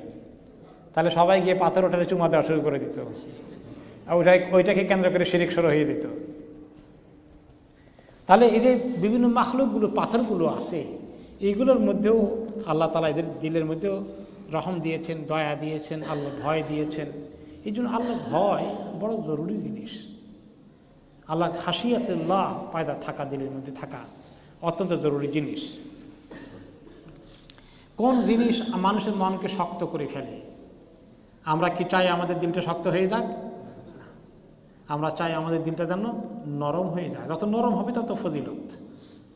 একটি হাদিসে তিনি বললেন, লা তুকসিরুল কালামা বিগাইরি যিকরিল্লাহ, দেখো বেশি বেশি কথা বলো না আল্লাহকে ডাকা ছাড়া, আল্লাহর জিকির ছাড়া। হয়তো আল্লাহর জিকিরের জন্য নিজেকে, মানুষকে বোঝাও, নিজে আল্লাহকে ডাকো। এই দিনই কথা, আল্লাহর কথা ছাড়া বেশি বেশি কথা তুমি বলো না জীবনে। অতিরিক্ত কথা বলা কি ভালো? না, বেশি কথা বলো না। বেশি কথা বললে কি হয়? ফাইন্না কাসরাতাল কালামি বিগাইরি যিকরিল্লাহ কাসওয়াতুল কলব, আল্লাহর নাম উচ্চারণ না করে, আল্লাহ তাআলা সম্পর্কে আলোচনা না করে বেশি বেশি কথা বলতে গেলে মানুষের অন্তরে কাসওয়াতুল কলব আসবে, অন্তরটা কঠিন হয়ে যাবে, অন্তরটা শক্ত হয়ে যাবে। ওয়া ইন্না আবাদান নাসি মিনাল্লাহি আল কলবুল কাসি, আর আল্লাহর কাছে সবচেয়ে দূরবর্তী মানুষ হচ্ছে ওই লোকটা, সবচেয়ে আল্লাহ থেকে দূরে যেই লোকটার দিল খুব শক্ত। এই লোকটা আল্লাহ তাআলা থেকে বহু দূরে আছে। আরেকটি হাদিসে বর্ণিত হয়েছে, আরবাউম মিনাশ শাকা, 4টা জিনিস মানুষের দুর্ভাগ্য ডেকে নিয়ে আসে। দুর্ভাগ্যের প্রমাণ 4টা জিনিস। একটা হচ্ছে জুমুদুল আইন, চোখটায় পানি না আসা। আল্লাহর ভয়ে চোখে পানি না আসা। কাসাওয়াতুল কালব, দিল শক্ত হয়ে যাওয়া। তুলুল আমাল, জীবনে বাঁচার, সম্পদ পাওয়ার, বাড়িঘর তৈরি করা, লম্বা লম্বা প্ল্যান প্রোগ্রাম। এই নিশা। ওয়াল হিরসু আলা দুনিয়া, পরেরটার সঙ্গে এটা যে দুনিয়ার ব্যাপারে অতি লোভী হওয়া। এই চারটা জিনিস মানুষের দুর্ভাগ্যের কারণ। চারটা জিনিস আবার শুনবো। চোখে পানি না আসা, অন্তর শক্ত হওয়া, দুনিয়ার ব্যাপারে লম্বা লম্বা প্ল্যান থাকা, আর অত্যন্ত দুনিয়া লোভী হওয়া, দুনিয়ার লোভ বেশি থাকা। লম্বা প্ল্যান মানে কি? 5 সালা প্ল্যান, 10 সালা প্ল্যান, 20 সালা প্ল্যান। আমি 20 বছরে আমার ব্যবসাকে কোথায় নেব, 20 বছরে আমি 40 বছরে কি করবো, এত লম্বা লম্বা প্ল্যান করা। মুমিনের প্ল্যান বেশি লম্বা হয় না, লং টার্ম প্ল্যান। ব্যক্তিগত জীবনে শর্ট টার্ম প্ল্যান থাকে বেশি। মানে কারণ কি, আমি কালকেই মরে যেতে পারি, আজকেই আমার জীবনের আমলকে ইসলাহ করে ফেলি। আমি 30 বছর পরে তওবা করব, আরও 5 বছর পরে নামাজি হব। এরকম প্ল্যান করাটা খুব খারাপ। এই জন্য মুমিনের প্ল্যান হলো ছোটোখাটো প্ল্যান, বিশাল লম্বা প্ল্যান। অনেকেই আছে স্বপ্ন দেখে আমি জীবনে মিলিয়নিয়ার হব, তাই না? এখন এইরকম স্বপ্ন দেখতে গিয়ে তাকে অনেক লম্বা প্ল্যান করতে হয়। মুমিন হবে যে আলহামদুলিল্লাহ, আল্লাহ তাআলা আমাকে যা দিয়েছেন আল্লাহ শুকর, আরও বেশি দিল আলহামদুলিল্লাহ। আল্লাহ তাআলা যেন আমাকে দুনিয়া আখিরাতে সবাই ভালো তরিকায় রাখেন, এরকম তামান্না করা যায়। কিন্তু অতিরিক্ত লম্বা চূড়া প্ল্যান করা দুনিয়ার ব্যাপারে ভালো নয়। পরিকল্পনা করা এইটা। আর পরটা হলো লোভ। পরিকল্পনা করা লোভের মধ্যে একটু বেশ কম আছে। হালাল তরিকায় পরিকল্পনা করতে পারে, কিন্তু লোভটা হলো যে লোভের কোনো লোভ মানুষকে হারামের দিকেও নিয়ে যায়, সেটা আরও খারাপ। দুনিয়া লোভী হওয়া। আর আমি হালাল তরিকায় অতি লম্বা চূড়া প্ল্যান করা, এটাও ইটসেলফ মানুষের অন্তরকে শক্ত করে দেয়। এগুলো মানুষের দুর্ভাগ্যের কারণ হয়ে যায়। আল্লাহ তাআলা আমাদেরকে এই রমাদান মাসে আমাদের দিলটাকে নরম করে দিন। আমাদের চোখের পানি যত আসবে তত আল্লাহর কাছে আমরা আল্লাহর সঙ্গে কাছে আসার সুযোগ পাব। আর যত চোখের পানি আসবে না তত দূরে চলে যাব। আল্লাহ তাআলার কাছে দুটো চোখ খুব প্রিয়। আরেকটা হাদিস শুনেছেন, দুটো চোখ আল্লাহ তাআলার কাছে খুবই মহব্বতের চোখ। এক ধরনের চোখ হচ্ছে আল্লাহর ভয়ে চোখ দিয়ে ঝরঝর করে পানি বের হয়ে যায়, আল্লাহর ভয়ে, জাহান্নামের ভয়ে কাঁদতে থাকে আল্লাহ তাআলার কাছে, গুনার কথা মনে করে আল্লাহর কাছে তওবা করতে থাকে। এই চোখের পানি আল্লাহর কাছে, এই চোখ অত্যন্ত মহব্বতের চোখ। আর আরেকটা চোখ হচ্ছে ইসলামী রাষ্ট্রের, ইসলামী দায়িত্ব পালন করতে গিয়ে রাত্রি ঘুমাইতে পারে না, ডিউটি করতে হয়, পাহারা দিতে হয়। ইসলামী রাষ্ট্রের দুর্গের পাহারা দেয়, জেহাদের ময়দানে গিয়ে দুশমন আসলো কোনখান দিয়ে সেই সীমান্ত পাহারা দেয়। এই দুটো চোখ দিনের দায়িত্ব পালন করতে গিয়ে ঘুমাতে পারেনি, এই ডিউটি পালন করেছে এই চোখ। আর আল্লাহর ভয়ে চোখের পানি ফেলেছে এই চোখ। এই দুই রকম চোখ আল্লাহর মহব্বতের চোখ।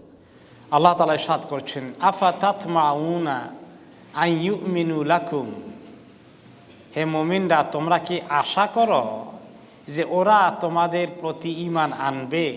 তোমরা যে জিনিসকে বিশ্বাস করো তারাও বিশ্বাস করবে। তারা কারা? এর আগের আয়াতগুলোতে আলোচনা হয়েছে। ইহুদি সম্প্রদায়ের লোকদেরকে নিয়ে কথা বলা হচ্ছিল, বনি ইসরাইলদের সংক্রান্ত আলোচনা চলছে। বনি ইসরাইল লোকেরা তোমাদের প্রতি ঈমান আনবে, তোমাদের কথা শুনবে, তোমাদের সঙ্গে একমত হবে, এটা তোমরা কি করে আশা করো?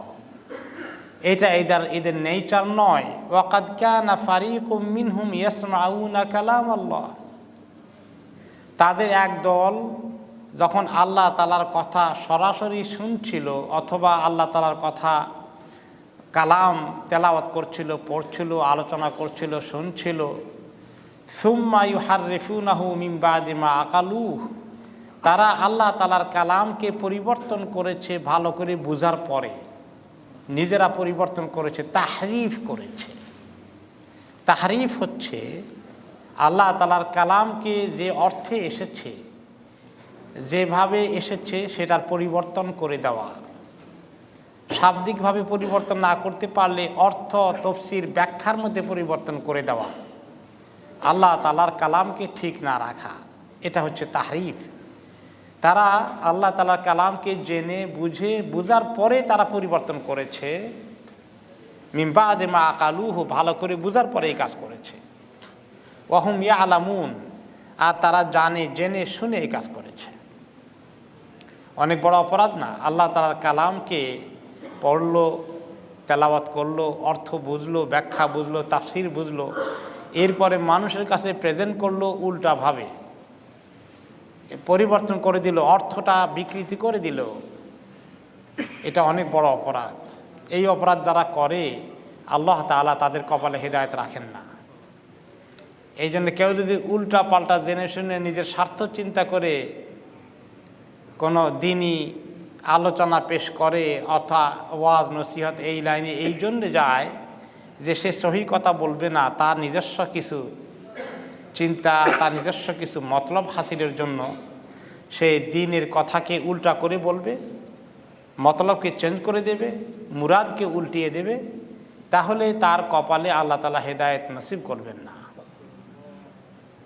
এটা আশা করা যায় না। এরা এই ইহুদিদের এই কারবার ছিল মদিনাতে, এবং তাদের মধ্যে কেউ কেউ আবার ইসলাম কবুল করেছিল, কিন্তু তারা মুনাফিক ছিল। অবশ্য কেউ কেউ খাঁটি মুসলিম হয়েছিলেন, যেমন আবদুল্লাহ ইবনে সালাম রাদিয়াল্লাহু আনহুর মতো কিছু। কিন্তু আরেক দল তাদের ভিতরে, তারা চক্রান্ত করে ইসলাম কবুল করলো। উদ্দেশ্য হচ্ছে মুনাফিকি করা, সুযোগ বুঝে দ্বীনের ক্ষতি করা। তাদের কথা আল্লাহ তাআলা বলছেন, وَإِذَا لَقُوا الَّذِينَ آمَنُوا قَالُوا آمَنَّا وَإِذَا خَلَا بَعْضُهُمْ إِلَى بَعْضٍ قَالُوا أَتُحَدِّثُونَهُم بِمَا فَتَحَ اللَّهُ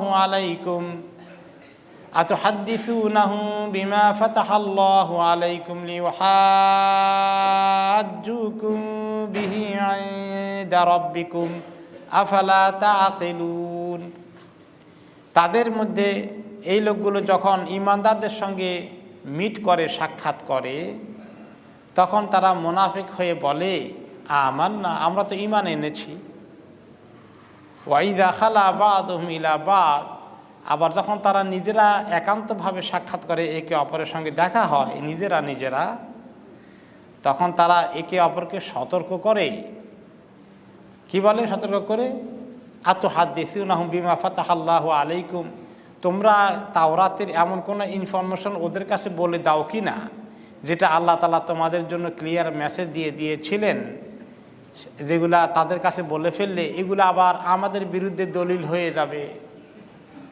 লিইউহাজ্জুকুম বিহি ইনদা রাব্বিকুম, আল্লাহ তাআলার কাছে আবার তারা আমাদের বিরুদ্ধে সাক্ষী হয়ে যাবে। ওরা তো এগুলো বলছিল তাওরাতে আছে, এগুলো বলো না, এগুলো হাইড করে ফেলো, সাবধান। অসতর্কতা বশত মুনাফিকি করতে গিয়েও আবার বেশি কথা বলো না, সাবধান থেকো, কেয়ারফুল থেকো। আফালা তাআকিলুন, তোমরা কি বুঝো না যে বেশি কথা আমাদের তাওরাতের মধ্যে কি কি আছে?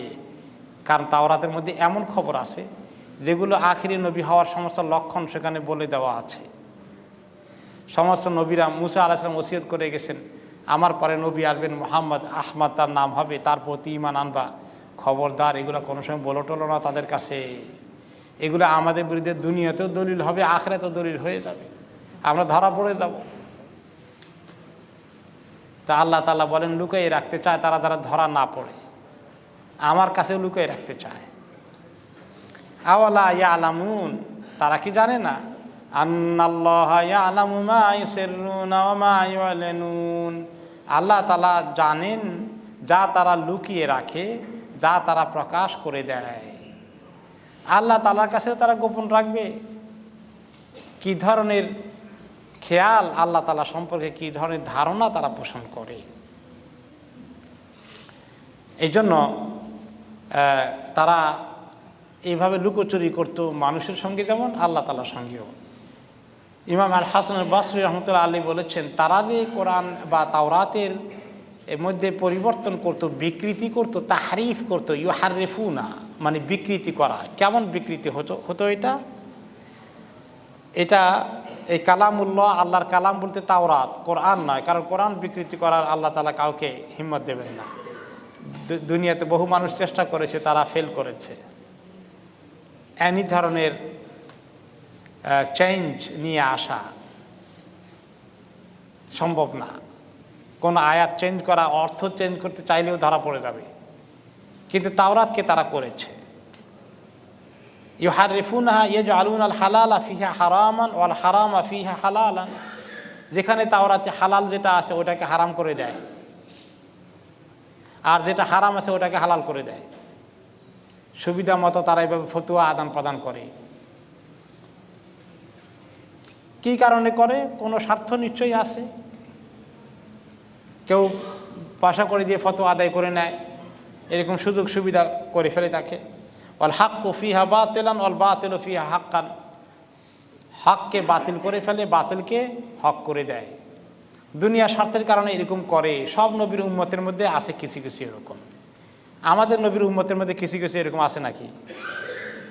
আছে, কিছু কিছু আছে। দরবারি এরকম মুফতি, দরবারি আলেম, দরবারি ইমাম কিছু পাওয়া যায়। অথরিটি যা চায় তা সিল করে দেয়, পাশ করে দেয়। সকল যুগে পাওয়া গেছে। রাজা, বাদশাহ, প্রেসিডেন্ট, প্রধানমন্ত্রী, ক্ষমতাসীনরা কিছু আলেম ওলামাকে ব্যবহার করতে পারে। এই জমানায় শুধু নয়, এই যে আগের জমানায় হয়েছে। সাহাবাদের জমানার পরে বিভিন্ন সময় যখন মুলুকিয়ত কায়েম হয়েছে, তখনই কিছু কিছু এরকম পাওয়া গেছে। বাদশাহ আকবর নাম শুনেছেন আপনারা? মোগল বাদশাহ ছিলেন, তাই না? তাকে নন মুসলিমরা উপাধি দিয়েছে মোগল দ্য গ্রেট, তাই না? কোনখান থেকে আপনি লাগান ভাই, আমি তো ডার পাই না। তো এই কারণে দিয়েছে যে সে মুসলমান হিসাবে জন্মগ্রহণ করেছিল। তার বাবা বাবর ছিলেন, যিনি বাবরি মসজিদ করেছিলেন নাম করা মোগল বাদশাহ। বাবা ভালো মানুষ ছিলেন, ভালো মুসলিম ছিলেন, কিন্তু তিনি যখন ওনার মৃত্যু হয়ে যায়, এই আকবর ছিল নাবালক মিয়া, মানে নাবালক ছিল, তখন বালেগ হয়নি। তো এই নাবালিক অবস্থাতেই সে এই সম্রাট হয়ে যায়, অনেক সুযোগ সুবিধার মালিক হয়ে যায়।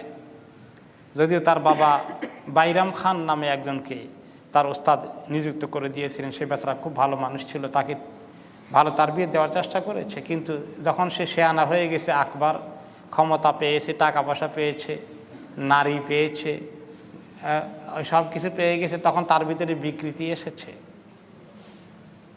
হিন্দু রাজপুত নামে বিয়ে করেছে এবং শেষ পর্যন্ত তার দিনের মধ্যে বিকৃতি আসছে। সে এক নতুন ধর্ম তৈরি করেছে, তার নাম দিয়েছিল দিন ইলাহি। দিন ইলাহি নাম দিল। এই যে ইসলাম কবুল করার দরকার নাই, কেউ হিন্দুও থাকার দরকার নাই, সবাই মিলে এক ধর্মের অনুসরণ করি, দিন ইলাহি। সে এই ধর্মের প্রবর্তক। আর তার ধর্মের সালাম ছিল, কারোর সঙ্গে দেখা হয়ে গেলে বলবে আল্লাহু আকবার, আরেকজনে বলবে জাল্লা জালালহু। আল্লাহু আকবার একদিক থেকে মুসলমানদেরকে ধোকা, যে আল্লাহু আকবার স্লোগান দিছে, আর আরেক দিক থেকে সে তার নাম তো আকবর, ওইটা সালামের মধ্যে ঢুকলো। আসলে ইনডাইরেক্টলি সেই আল্লাহ হইতে চাইলেও আর কি। এবং অনেক ধর্মীয় তত্ত্ব আবিষ্কার করলো। তার পিছনে যোগান দিত কে জানেন? 3 জন বড় বড় আলেম ছিল। একজন নাম আবুল ফজল, আরেকজন নাম ফৈজি, আরেকজন নাম আমি ভুলে গেছি এই মুহূর্তে। 3 জন বড় বড় আলেম ছিল। তারা আরবি ভাষায় তাফসির ভালো করে, একজন তাফসির লিখছে কোরআন শরীফের আরবিতে, এমন অক্ষর দিয়ে লিখছে যে অক্ষর কোনো অক্ষরের মধ্যে নোক্তা লাগবে না, বাছাই করে করে এমন শব্দ ব্যবহার করেছে আরবি ভাষার থেকে। সে আরবিতেও খুব পণ্ডিত ছিল।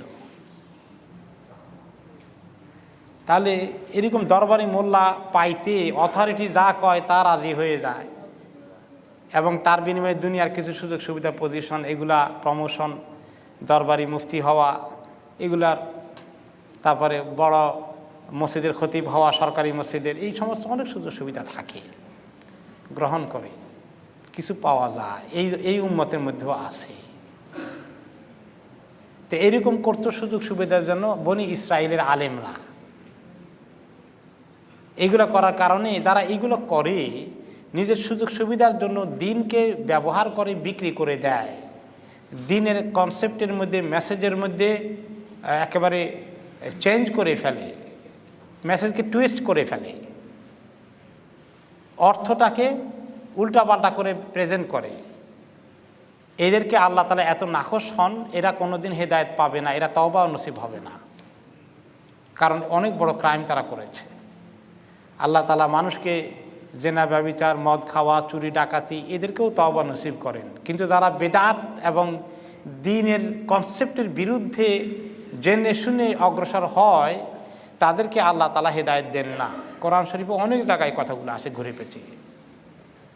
এই জন্য মুমিনদেরকে আল্লাহ তাআলা বলেছেন এরকম জেনে শুনে যারা দ্বীনকে, আল্লাহর কালামকে, তাওরাতকে লুকিয়েছে, ইনফরমেশন হাইড করেছে, রং কনসেপ্ট নিয়ে এসেছে, তোমরা কি করে আশা করো তারা ঈমান আনবে? এই আশা করাই ঠিক না, কারণ আল্লাহ তাআলা তাদেরকে ঈমান দেবেন না। এতে বোঝা গেল যে পৃথিবীতে সকল জামানায় কিছু কিছু এরকম পাওয়া যায়। এখন যদি কোনো আলেম এরকম, আল্লাহ মাফ করুন, ব্যবহৃত হয়, ইউজড হয়, দ্বীনের বিরুদ্ধে তাকে আল্লাহ দুশমনরা লাগায়, কোনো অথরিটি ব্যবহার করে, অনেক সময় মানুষে আশ্চর্য হয়ে যায় এটা কি করে সম্ভব। কিন্তু দেখা গেল যে পৃথিবীর সকল জামানায় এরকম কিছু পাওয়া গিয়েছে। আল্লাহ তাআলা এরকম গোমরাহ হওয়া থেকে মুসলিম উম্মাহ ওলামা কেরামকে হেফাজত করুন। তো এগুলা যখন করে তারা কি জানে না যে আল্লাহ তাআলা তাদেরকে সব হিসাব নেবেন, তারা আল্লাহর কাছ থেকে লুকাতে চায়। এই যে মদিনায় যারা ইসরায়েলি লোক ছিলেন, ইহুদি ছিলেন, তাদের কাছে মুসলমানরা জিজ্ঞাসাবাদ করতো অনেক সময় যে তোমাদের তাওরাতে কি লেখা আছে।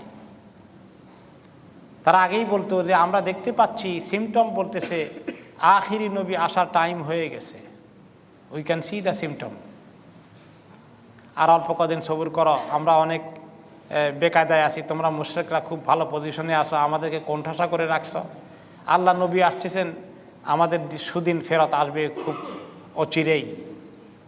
যেই আখেরি নবী আসলেন কিছু মুশরিক ঈমান এনে ফেললো, যারা মুশরিক ছিল।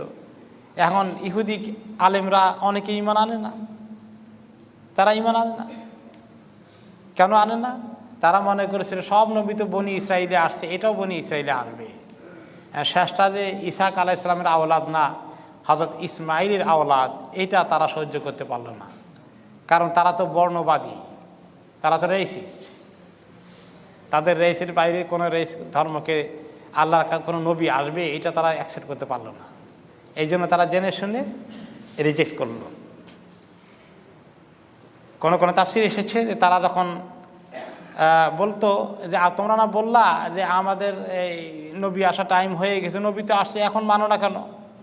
তখন কেউ কেউ বলে ইন্না সাহেবাকুম রাসূলুল্লাহ ওয়ালাকিন্নাহু ইলাইকুম খাসসাতান, যে তোমাদের নবী আসছে, নবী ঠিক, এই কথা ঠিক, কিন্তু এটা তোমাদের বংশের নবী, ইসমাইলি নবী, ইসরায়েলি নবী না। আমাদের নবী তো আসবে আমাদের বংশ থেকে। আবার কোনো সময় তারা বলতো নিজেরা একে অপরকে, লা তুহাদ্দিসুল আরব বিহাদা ফাইন্নাকুম কাদ কুনতুম তাস্তাফতিহুনা বিহি আলাইহিম ফাকানা মিনহুম। আগে তোমরা এগুলো বলে আসছিলা, এখন কোনো রকমের স্বীকৃতি দিও না, রেকগনাইজ করো না যে ইনি রাইট নবী, তাহলে তারা আমাদেরকে ধরে ফেলবে, বলবে যে না, যেটার কথা বলছিলাম সেটা এখনো আসে নাই, ওইটা বলাই ভালো, কারণ এটা বলে ফেললে তো আমরা আটক হয়ে যাব। আর কোনো তাফসীর এসেছে হাউলাই নাসু মিনাল ইয়াহুদ আমানু সুম্মা নাফাকু, এই আয়াতগুলো এসছে ওই সমস্ত ইহুদিদের ব্যাপারে যারা ইহুদি ছিল, পরে মুনাফিক, ইসলাম কবুল করে কিন্তু আসলে মুনাফিকি করার জন্যে। ওয়া কানু ইয়াকুলুনা ইযা খালাউল মদিনা নাহনু মুসলিমুন, মদিনাবাসীদের সঙ্গে দেখা হলে বলতো আমরা মুসলিম, কিন্তু উদ্দেশ্য ছিল মুসলমানদের ভিতরে ঢুকে তাদের মধ্যে ফিতনা সৃষ্টি করা, তাদের দুর্বলতা কোথায় আছে এগুলো তালাশ করা, এগুলো মক্কায় পাস করে দেওয়া কাফেরদের কাছে, এই সমস্ত উদ্দেশ্যে তারা ইসলামে ঢুকেছিল, আসলে তারা মুসলিম নয়। এরপরে আল্লাহ তাআলা বলছেন অমিনহুম উম্মিয়ুনা লা ইয়ালামুনাল কিতাবা ইল্লা আমানিয়া ওয়া ইনহুম ইল্লা ইয়াদুন্নুন, এই ইসরায়েলি লোকদের মধ্যে কিছু এমন আছে যারা উম্মিয়ুন, তারা লেখাপড়া তেমন বেশি কিছু জানে না, লা ইয়ালামুন আল কিতাব, কিতাব পড়তেও জানে না, কিন্তু এরা আবার ইসলামের দুশ্মনী করে এবং মন গড়া কথা এগুলো বলে। ইল্লা আমানি, এখন এই আমানির অর্থ হলো আশা করা, তামান্না করা। আরেকটা অর্থ হচ্ছে হুয়া তাখাল্লুকুল কিযব ওয়া তাখাররুসুহু, মিথ্যা কথা বলা, মিথ্যা কথা রচনা করা এবং আন্দাজে বলা যে এগুলো কিছু কথা বলা এগুলো আল্লাহ তাআলা বলেছেন। এই সমস্ত উল্টাপাল্টা আন্দাজে কথা বলতো কিছু লোক তাদের মধ্যে, মানুষকে কনফিউজ করার জন্যে। ওয়াইনহুম ইল্লা ইয়াদুন্নুন, তারা ধারণা করে, আন্দাজ করে, অনুমান করে কথাবার্তা এগুলো বলতো। এই কিছু শিক্ষিত আলেম ওলামা গোছের লোক ছিল তাদের মধ্যে, আর কিছু ছিল কম শিক্ষিত বা অশিক্ষিত, তারাও ইসলামী দুশ্মনী করার জন্য এইরকম চক্রান্ত করেছে। এই ইসরায়েলি লোকগুলোর মধ্যে তারা সবগুলো যে করেছে, উভয়ের ব্যাপারে আল্লাহ তাআলা বলছেন ফাওয়াইলুল লিল্লাযীনা ইয়াকতুবুনাল কিতাবা বিআইদিহিম সুম্মা ইয়াকুলুনা হাযা মিন ইনদিল্লাহি লিয়াশতারু বিহি সামানান ক্বালীলা ফাওয়াইলুল লাহুম মিম্মা কাতাবাত আইদিহিম ওয়া ওয়াইলুল লাহুম মিম্মা ইয়াকসিবুন। যারা এই কাজ করেছে, আল্লাহর কিতাবের কথাবার্তা উল্টা করে বলেছে, দ্বীনে হকের কথা আমাদের বিকৃতি করে বলেছে, তাদের জন্য ওয়াইল, ধ্বংস, হালাক। ওয়াইল হলো শাস্তি, ওয়াইল হচ্ছে জাহান্নামের একটা অংশের নামও ওয়াইল। এরকম শাস্তির কথা, জাহান্নামের কথা, ধ্বংসের কথা, গজবের কথা আছে তাদের জন্য যারা কিতাব নিজের হাতে লেখে, আল্লাহর কিতাবকে চেঞ্জ করে দেয়, অথবা এর অর্থ বিকৃতি করে প্রেজেন্ট করে, অথবা এর উল্টাপাল্টা ব্যাখ্যা করে, এই সবার জন্যেই এগুলো করে বলে হাযা মিন ইনদিল্লাহ, আর বলে এটাই আল্লাহ তাআলার কথা, এই কথাই আল্লাহ তাআলা বলেছেন। লিয়াশতারু বিহি সামানান কালিলা, যাতে করে তারা এগুলোর বিনিময়ে দুনিয়ার কিছু পজিশন পায়, দুনিয়ার কিছু কিনতে পারে, অল্প দামে বিক্রি করে দেয়। আমার মনে আছে, খুব ছোট ছিলাম পাকিস্তান আমলের শেষের দিকে, যখন ইলেকশন হয় 1970 সনে সম্ভবত, 1970-তে ইলেকশন হয়েছে না, তখন একরকম আমাদের এলাকায় একটা লোক ছিল, বড় কোনো আলেম না, কিছুদিন মাদ্রাসা লেখাপড়া করেছে। সে কোনো একটা ধর্ম নিরপেক্ষ দলের মিছিলের আগে থাকতো, আর খুব একটা ধর্মীয় দলের বিরুদ্ধে ফতুয়া দিত, আর বলতো অমুক দলকে যারা ভোট দেবে তাদের সবগুলো বউ তালাক হয়ে যাবে। মনে আছে আমার এখন ছোটকালের কথা। তো এরকম কিছু, আর তারা তাকে নিয়ে খুব নাচানাচি করতো আর কি, খুব তাকে নিয়ে সব জায়গায় সম্মান করতো, তাকে পজিশন দিত, অথচ তার এলেম কালাম তেমন কিছু নাই। তো এরকম কিছু চিহ্ন, এই কেন এগুলো করে? লিয়াশতারু বিহি সামানান কালিলা, যে এই কোরআন হাদিস অথবা দ্বীনকে এরকম করে উল্টা পাল্টা করে ব্যবহার করে, সামানান কালিলা, অল্প পয়সায় বিক্রি করে, দুনিয়ার কিছু 2 পয়সা পাওয়া যাবে। এই পয়সাও হতে পারে, কোনো সম্মান, পজিশন, পদ, যে কোনো সুযোগ সুবিধা হতে পারে। এটার নাম সামানান কালিলা, অল্প দামে বিক্রি করে। এখন কেউ কেউ বলবেন তাহলে বোধহয় বেশি দামে বিক্রি করা যায় আছে নাকি? না, খুব বেশি দাম দিলেও বিক্রি করা যায়। বেশি দাম কত দেবে? আল্লাহ তাআলা সামানান কালিলান বলছে যে খুব অল্প পয়সায় বিক্রি করছে, এই জন্য আল্লাহ তাআলা কষ্ট পেয়েছেন তা না। দুনিয়ার যত বড় মিলিয়ন বিলিয়ন পেলেও, সবচেয়ে বড় পদ পেলেও আখিরাতের তুলনায় কি? সামানান কালিলা, অতি নগণ্য পাওনা। যারা দিনকে বিক্রি করে দেয় দুনিয়ার জন্যে, তারা অল্প দাম পেল, আখিরাতকে বিক্রি করে দিল দুনিয়া পাওয়ার জন্যে, অনেক বড় ক্ষতিগ্রস্ত হয়ে গেল। এরা হচ্ছে, তারা যে সামানান কালিলা করলো, এই অল্পের কারণে কিছু সুযোগ সুবিধা, কিছু পজিশন হয়তো বা পেল সাময়িকভাবে। ফাওয়াইলুল লাহুম মিম্মা কাতাবাত আইদিহিম ওয়া ওয়াইলুল লাহুম মিম্মা ইয়াকসিবুন, তাদের জন্য ধ্বংস, তাদের জন্য হালাক, তাদের জন্য ক্ষতি, তাদের জন্য জাহান্নাম। তারা নিজের হাতে যে উল্টাপাল্টা লিখে দিল, আর এর বিনিময়ে তারা কিছু কামাই করলো, সবটাই তাদের জন্য ধ্বংস হয়ে গেল। হাউলাই সিনফুন আখার মিনাল ইয়াহুদ হুমুদ দুআতু ইলা দালালি বিজুরি ওয়াল কাযবি আলা আল্লাহ। এটা হচ্ছে ইহুদিদের ওই দল যারা মানুষকে গোমরাহির দিকে ডাকে, হালাকের দিকে ডাকে, মিথ্যার দিকে ডাকে। ও আকলু আমওয়ালিন নাস বিল বাতিল, আর মানুষের পয়সা নিয়ে বাতিল তরিকায় তারা কিছু দুনিয়ার 2 পয়সা ইনকাম করে, সুযোগ সুবিধা পেয়ে যায়। হুম আহবারুল ইয়াহুদ, কোন কোন তাফসীর এসেছে তারা ইহুদির আলেম ওলামারা, তারা এগুলা নিজের হাতে লিখতো আর বিক্রি করত। লেখাটা সরাসরি টেক্সট অফ দ্য কিতাব হইতে পারে, আর লেখার অর্থ উল্টাপাল্টা বই পুস্তক লেখাও হতে পারে। অনেক বই পুস্তক উল্টাপাল্টা লেখা হয়, অনেক ফতুয়া লেখা হয়। বাজারে গেলে বাংলায়, উর্দুতে, আরবিতেও পাওয়া যাবে। এমন গাঁজাখড়ি কথা বই পুস্তক লেখা আছে দ্বীনি কিতাব নামে, সব উল্টাপাল্টা। শিরক লেখে বসে আছে আর বিক্রি করতেছে ইসলামী ঈমান আকীদা। একদিন এক লোকে বই একটা নিয়ে আসছে, সুন্নতের কিছু কথাবার্তা ওখানে আছে, মানে সুন্নত আমি টাইটেল ভুলে গেছি। আর সেখানের মধ্যে নবী করিম সাল্লাল্লাহু আলাইহি ওয়াসাল্লাম জুতার ছবি টবি দিয়ে তাবিজ টাবিজ বানিয়ে অনেক কিছু ঢোকাই দিছে। তো এটার নাম দিছে সুন্নত। তো যারা শিরক বিদআত করে তারা দেখবেন তারা আহলে সুন্নাত ওয়াল জামাত হয়ে যায়, আহলে সুন্নাহ হয়ে যায়, তাই না? হচ্ছে আসলে আহলে বিদআত। এরকমই দুনিয়াটা। তো এই চেঞ্জ করার কাজটা করে, বই পুস্তক লেখে, অনেক গাঁজাখড়ি বই পুস্তক আছে।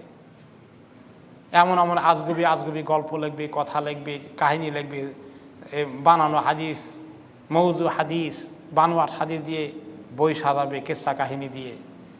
মানুষ কিনবে, পড়বে, মানুষ মনে করে তো ভালো জিনিস শিখতেছি। একটা নাম দিছে কি ভুলে গেছি, নিয়ামুল কোরআন। আহারে কি সুন্দর নাম! ছোটকালে দেখছি আমাদের মুরব্বীরা পড়ছেন নিয়ামুল কোরআন। এর অর্থ কি জানেন? কোরআনের নিয়ামত। আর ভিতরে সমস্ত শিরক বিদআতের গাঁজাখড়ি কথা, তাবিজ তুমার থেকে শুরু করে যা আছে সব উল্টাপাল্টা কথা। নাম দিল নিয়ামুল কোরআন। তাহলে ওই জামানা আর এই জামানায়, সব জামানায় পাওয়া যায় এরকম চিজ।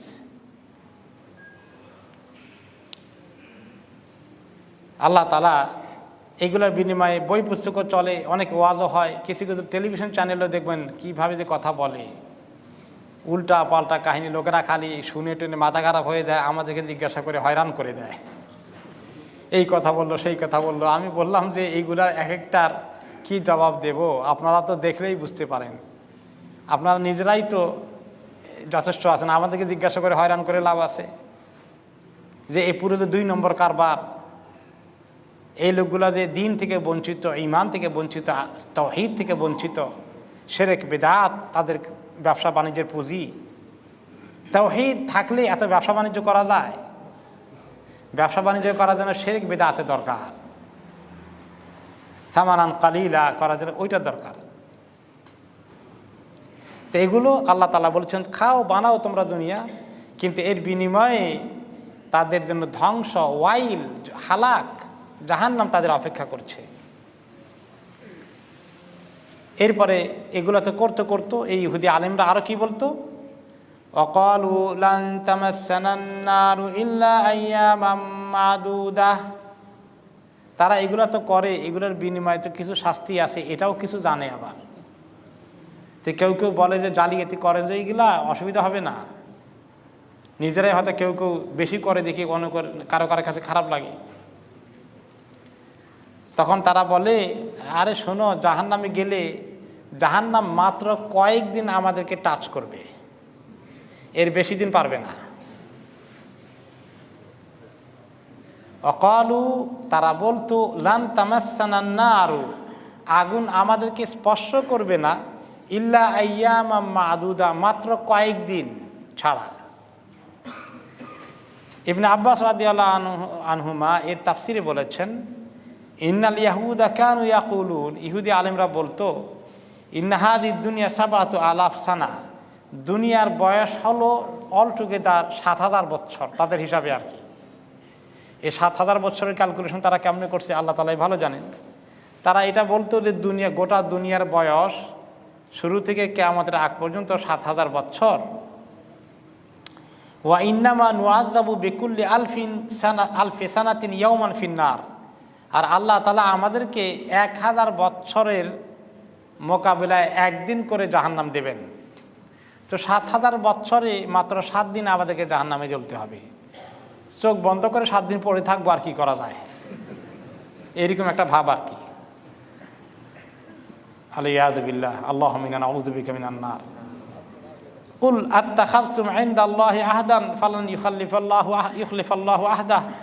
আপনি বলেন, হে নবী, তোমরা যে 7 দিনের কথা বলো, আল্লাহ তাআলার সঙ্গে তোমাদের কি এরকম কোনো চুক্তি হয়েছে, অ্যাগ্রিমেন্ট আছে? তো আমাকে অ্যাগ্রিমেন্ট দেখাও, কোন কিতাবে অ্যাগ্রিমেন্ট আছে?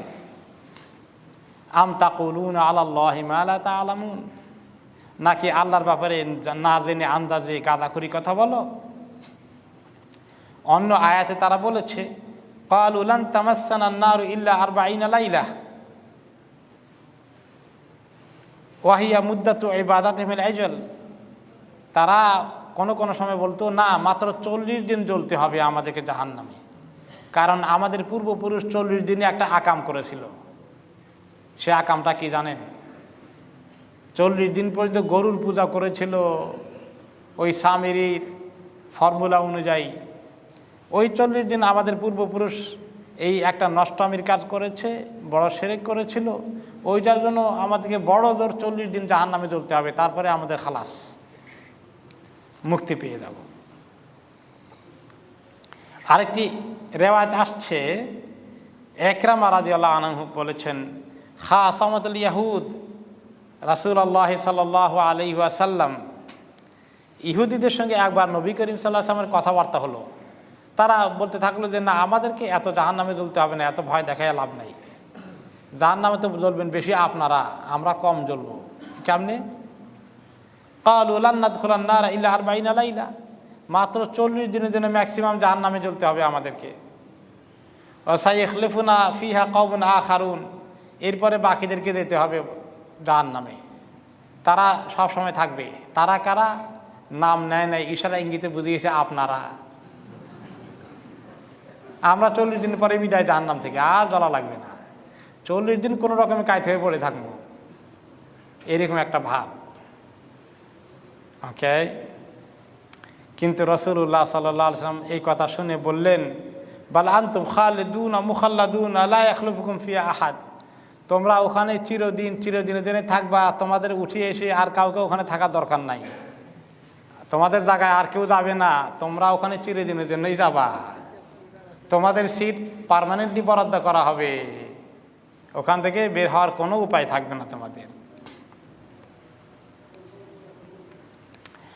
আরেকটি রেওয়ায়েতে আসছে, যখন খায়বার বিজয় হয়েছে, মদিনাতে খায়বারের যুদ্ধ হলো, আল্লাহ তাআলা মুসলমানদেরকে বিজয় দান করলেন, ইহুদিদেরা পরাজিত হয়ে গেল, বন্দী হয়ে গেল। তো নবী করিম সাল্লাল্লাহু আলাইহি ওয়াসাল্লাম তাদের সঙ্গে আলোচনা করলেন যে এরা জেনে শুনে কেন এত দুশমনি করে, একটু কথা বলে দেখি তাদেরকে আল্লাহ হিদায়াত দেন কিনা। তখন তিনি বললেন, ইজমাউ লি মান কানা মিনাল ইয়াহুদি হুনা, দেখো তোমাদের খায়বারে যত ইহুদি আছে সবাইকে জমা করো, আমি কিছু কথা বলি, তোমাদের সঙ্গে আমার কিছু কথা হবে। তারা জমায়েত হলো।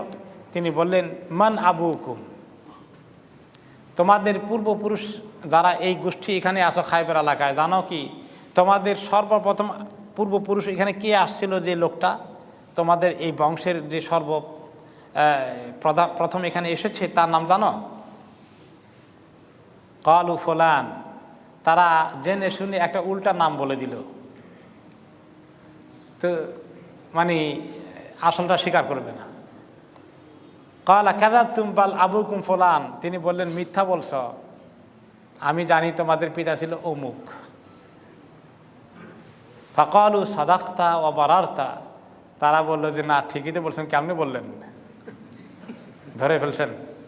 আচ্ছা, এখন তিনি তাদেরকে এই কথা, তাদের কাছ থেকে প্রমাণ নিলেন, এভিডেন্স নিলেন যে তিনি কোনো মিথ্যা কথা বলবেন না, কোনো অহেতুক কথা বলবেন না, ঠিক কথাই বলবেন। এবার তিনি আরেকটু কনফার্ম করার জন্য বললেন, হাল আনতুম সাদিকিয়া আন শাইইন ইন সাআলতুকুম আনহু, আমি একটা কথা এখন যদি বলি তোমরা আমার এটা সত্যতা প্রমাণ করবা, বিশ্বাস করবা, আমাকে সঠিক উত্তর দেবা? আমি একটা কথা জিজ্ঞেস করবো তোমাদেরকে এখন। ক্বালু নাআম ইয়া আবাল কাসিম ওয়া ইন কাযাবনাকা আরাফতা কাযবানা কামা আরাফতাহু ফি আবিনা। বলে যে এখন আপনি বললে তো সত্য বলতেই হবে, কারণ মিথ্যা বললে তো ধরে ফেলবেন। একটু আগে মিথ্যা বলছিলাম আমাদের আদি পিতার কথা, পূর্বপুরুষের কথা, এটা ধরে ফেলছেন, কাজে মিথ্যা বলার উপায় নেই। ফাকাল আল্লাহুম রাসূলুল্লাহ সাল্লাল্লাহু আলাইহি ওয়াসাল্লাম মান আহলুন নার। বলো তো জাহান্নামী কারা হবে, কাদেরকে জাহান্নামে যেতে হবে? ফাকালু নাকুনু ফিহা ইয়াসীরান সুম্মা তাখলুফুনা ফিহা। বললো যে জাহান্নামে আমরা যাব না গিয়ে উপায় নাই, এটা ঠিক, তবে আমরা অল্প সময়ের জন্য যাব। এই জন্য বেপরোয়া তাদের, এই জন্য এত বেপরোয়া। আর এরপরে আমরা রেখে আসবো সবাই আপনাদেরকে, আপনারা সারা জীবন ওখানে থাকবেন, আপনাদের ছুটি নাই, আমাদের 40 দিন পরে ছুটি হয়ে যাবে।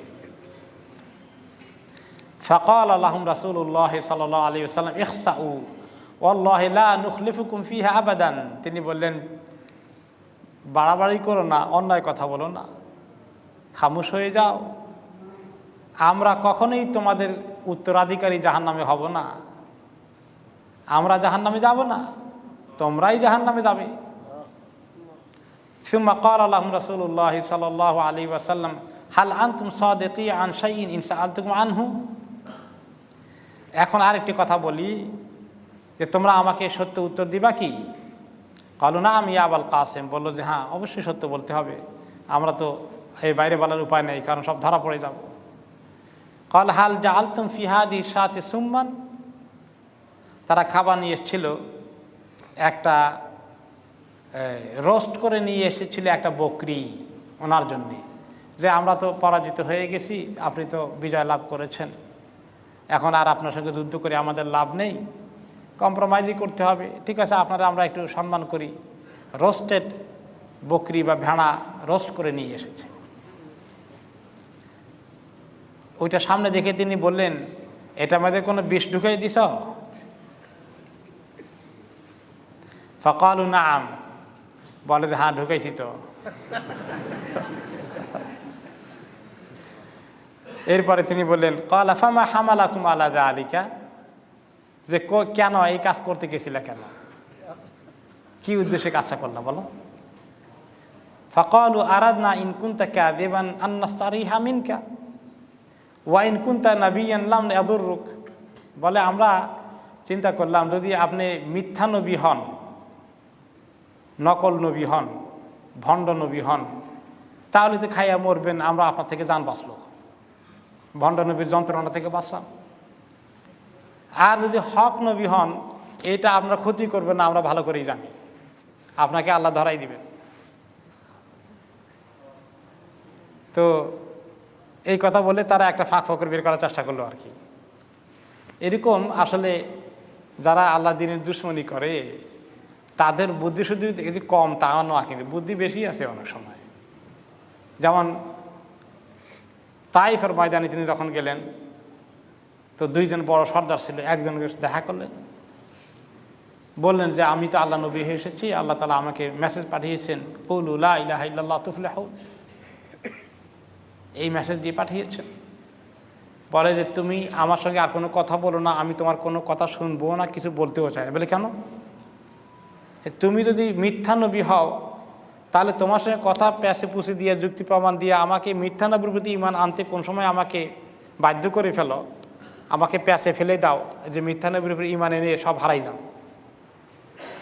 আর তুমি যদি সত্য নবী হও, তাহলে মুশকিল, তোমার কথা না শুনলে আমার প্রতি গজব আসবে, হালাক হয়ে যাব, কোনোটাই দরকার না, আমি সেফই থাকি, তুমি যাও। দেখছেন কিছু মানুষ তাদের জ্ঞান বুদ্ধি থাকা সত্ত্বেও জেনে বুঝে তারা হকের মধ্যে আসে না, তারা এত শেয়ানা, এত সতর্ক। যাই হোক, এই ঘটনা আরেকটি ঘটনা হবে, কারণ এক ঘটনা তো ইহুদিরা এক মহিলা দাওয়াত দিয়ে ওনাকে সিনার গোশত পছন্দ করতেন, সিনার গোশতের মধ্যে বিষ ঢুকিয়ে দিয়েছে, তিনি খেয়ে ফেলছেন। পরে জিবরাইল আলাইহিস সালাম বলছেন আর খাবেন না, বিষ আছে, কিন্তু একটু কিছুটুকুন খেয়ে ফেলেছেন। তা আল্লাহ তাআলা এই বিষকে উইথহোল্ড করে রেখে দিয়েছেন, এটার অ্যাকশন হয়নি, কাজ করেনি। কারণ আল্লাহ তাআলা নবীকে যতদিন হায়াত দিতে চেয়েছেন ওনার হায়াত কেউ কমাতে পারবে না। আল্লাহ তাআলা এই কথা আগে বলে দিয়েছেন, আল্লাহু ইয়াসিমুকা মিনান নাস। আল্লাহ তাআলা মানুষ আপনার জান কবজ করতে পারবে না, আপনাকে হত্যা করতে পারবে না, এই গ্যারান্টি আল্লাহ আপনাকে দিয়ে দিয়েছেন। এই আয়াত আগেই নাজিল হয়ে গেছে, এখন বিষ খাওয়াই ফেলেছে, এখন আল্লাহ তাআলার এই আয়াত তো কাজ করবে। এই জন্য সেই বিষ কাজ করলো না, উনি ঠিকই বিষে কোনো অ্যাকশন হলো না, আর সাহাবীদেরকে বলবে এটা খেও না। পরে ওনার ইন্তিকালের সময় ওই বিষ এর অ্যাকশন কাজ করেছে এবং বিষে বেদনায় ফেইন করেছে ওনার অনেক। তিনি বলেছেন ওই যে বিষ তখন খাইবারের বা ইহুদিদের যে বিষ আমাকে খাওয়ানো হয়েছিল ওইটা তখন কাজ করেনি, এখন কাজ করেছে। ওলামায়ে কেরাম বলছেন যে আল্লাহ তাআলা এটার দ্বারা ওনাকে শাহাদাতের মর্যাদা দান করতে চেয়েছেন। কারণ আল্লাহ নবীকে তো আল্লাহ হাইয়েস্ট লেভেল দিবেন, এখন শাহাদাতের হাইয়েস্ট লেভেলটা কেন মিস করাবেন আল্লাহ তাআলা? তো এইভাবে তারা এই কথাগুলো বলতো যে আমাদের বেশি দিন জাহান্নামে জ্বলতে হবে না, এই যে দাবি তারা করতো। এবং সাহস কত দেখেন, যদি কেউ 40 দিনও জ্বলে, 7 দিনও জ্বলে জাহান্নামের আগুনের পরিমাণ কি? 1 ঘন্টা জ্বলার জন্য কেউ রেডি আছেন? আল্লাহুম্মা আজিরনা মিনান নার। তো এই সাহস কি করে হতে পারে? আর বলতেছে যে তোমরাই জাহান্নামে জ্বলবা। তখন আল্লাহ তাআলা বলেন, বালা মান কাসাবা সাইয়্যাতান ওয়া আহাতাত বিহি খাতিআতুহু ফাউলাইকা আসহাবুন নারি হুম ফিহা খালিদুন।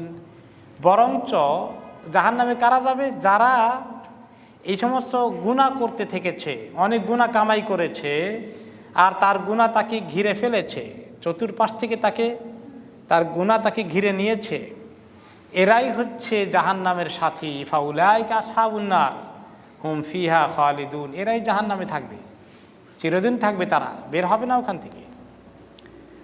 ওয়াল্লাযীনা আমানু ওয়া আমিলুস সলিহাতি উলাইকা আসহাবুল জান্নাতি হুম ফিহা খালিদুন। আর যারা ঈমান এনেছে, নেক আমল করেছে, এরাই জান্নাতের অধিবাসী হবে, আর সেখানে তারা চিরদিন থাকবে।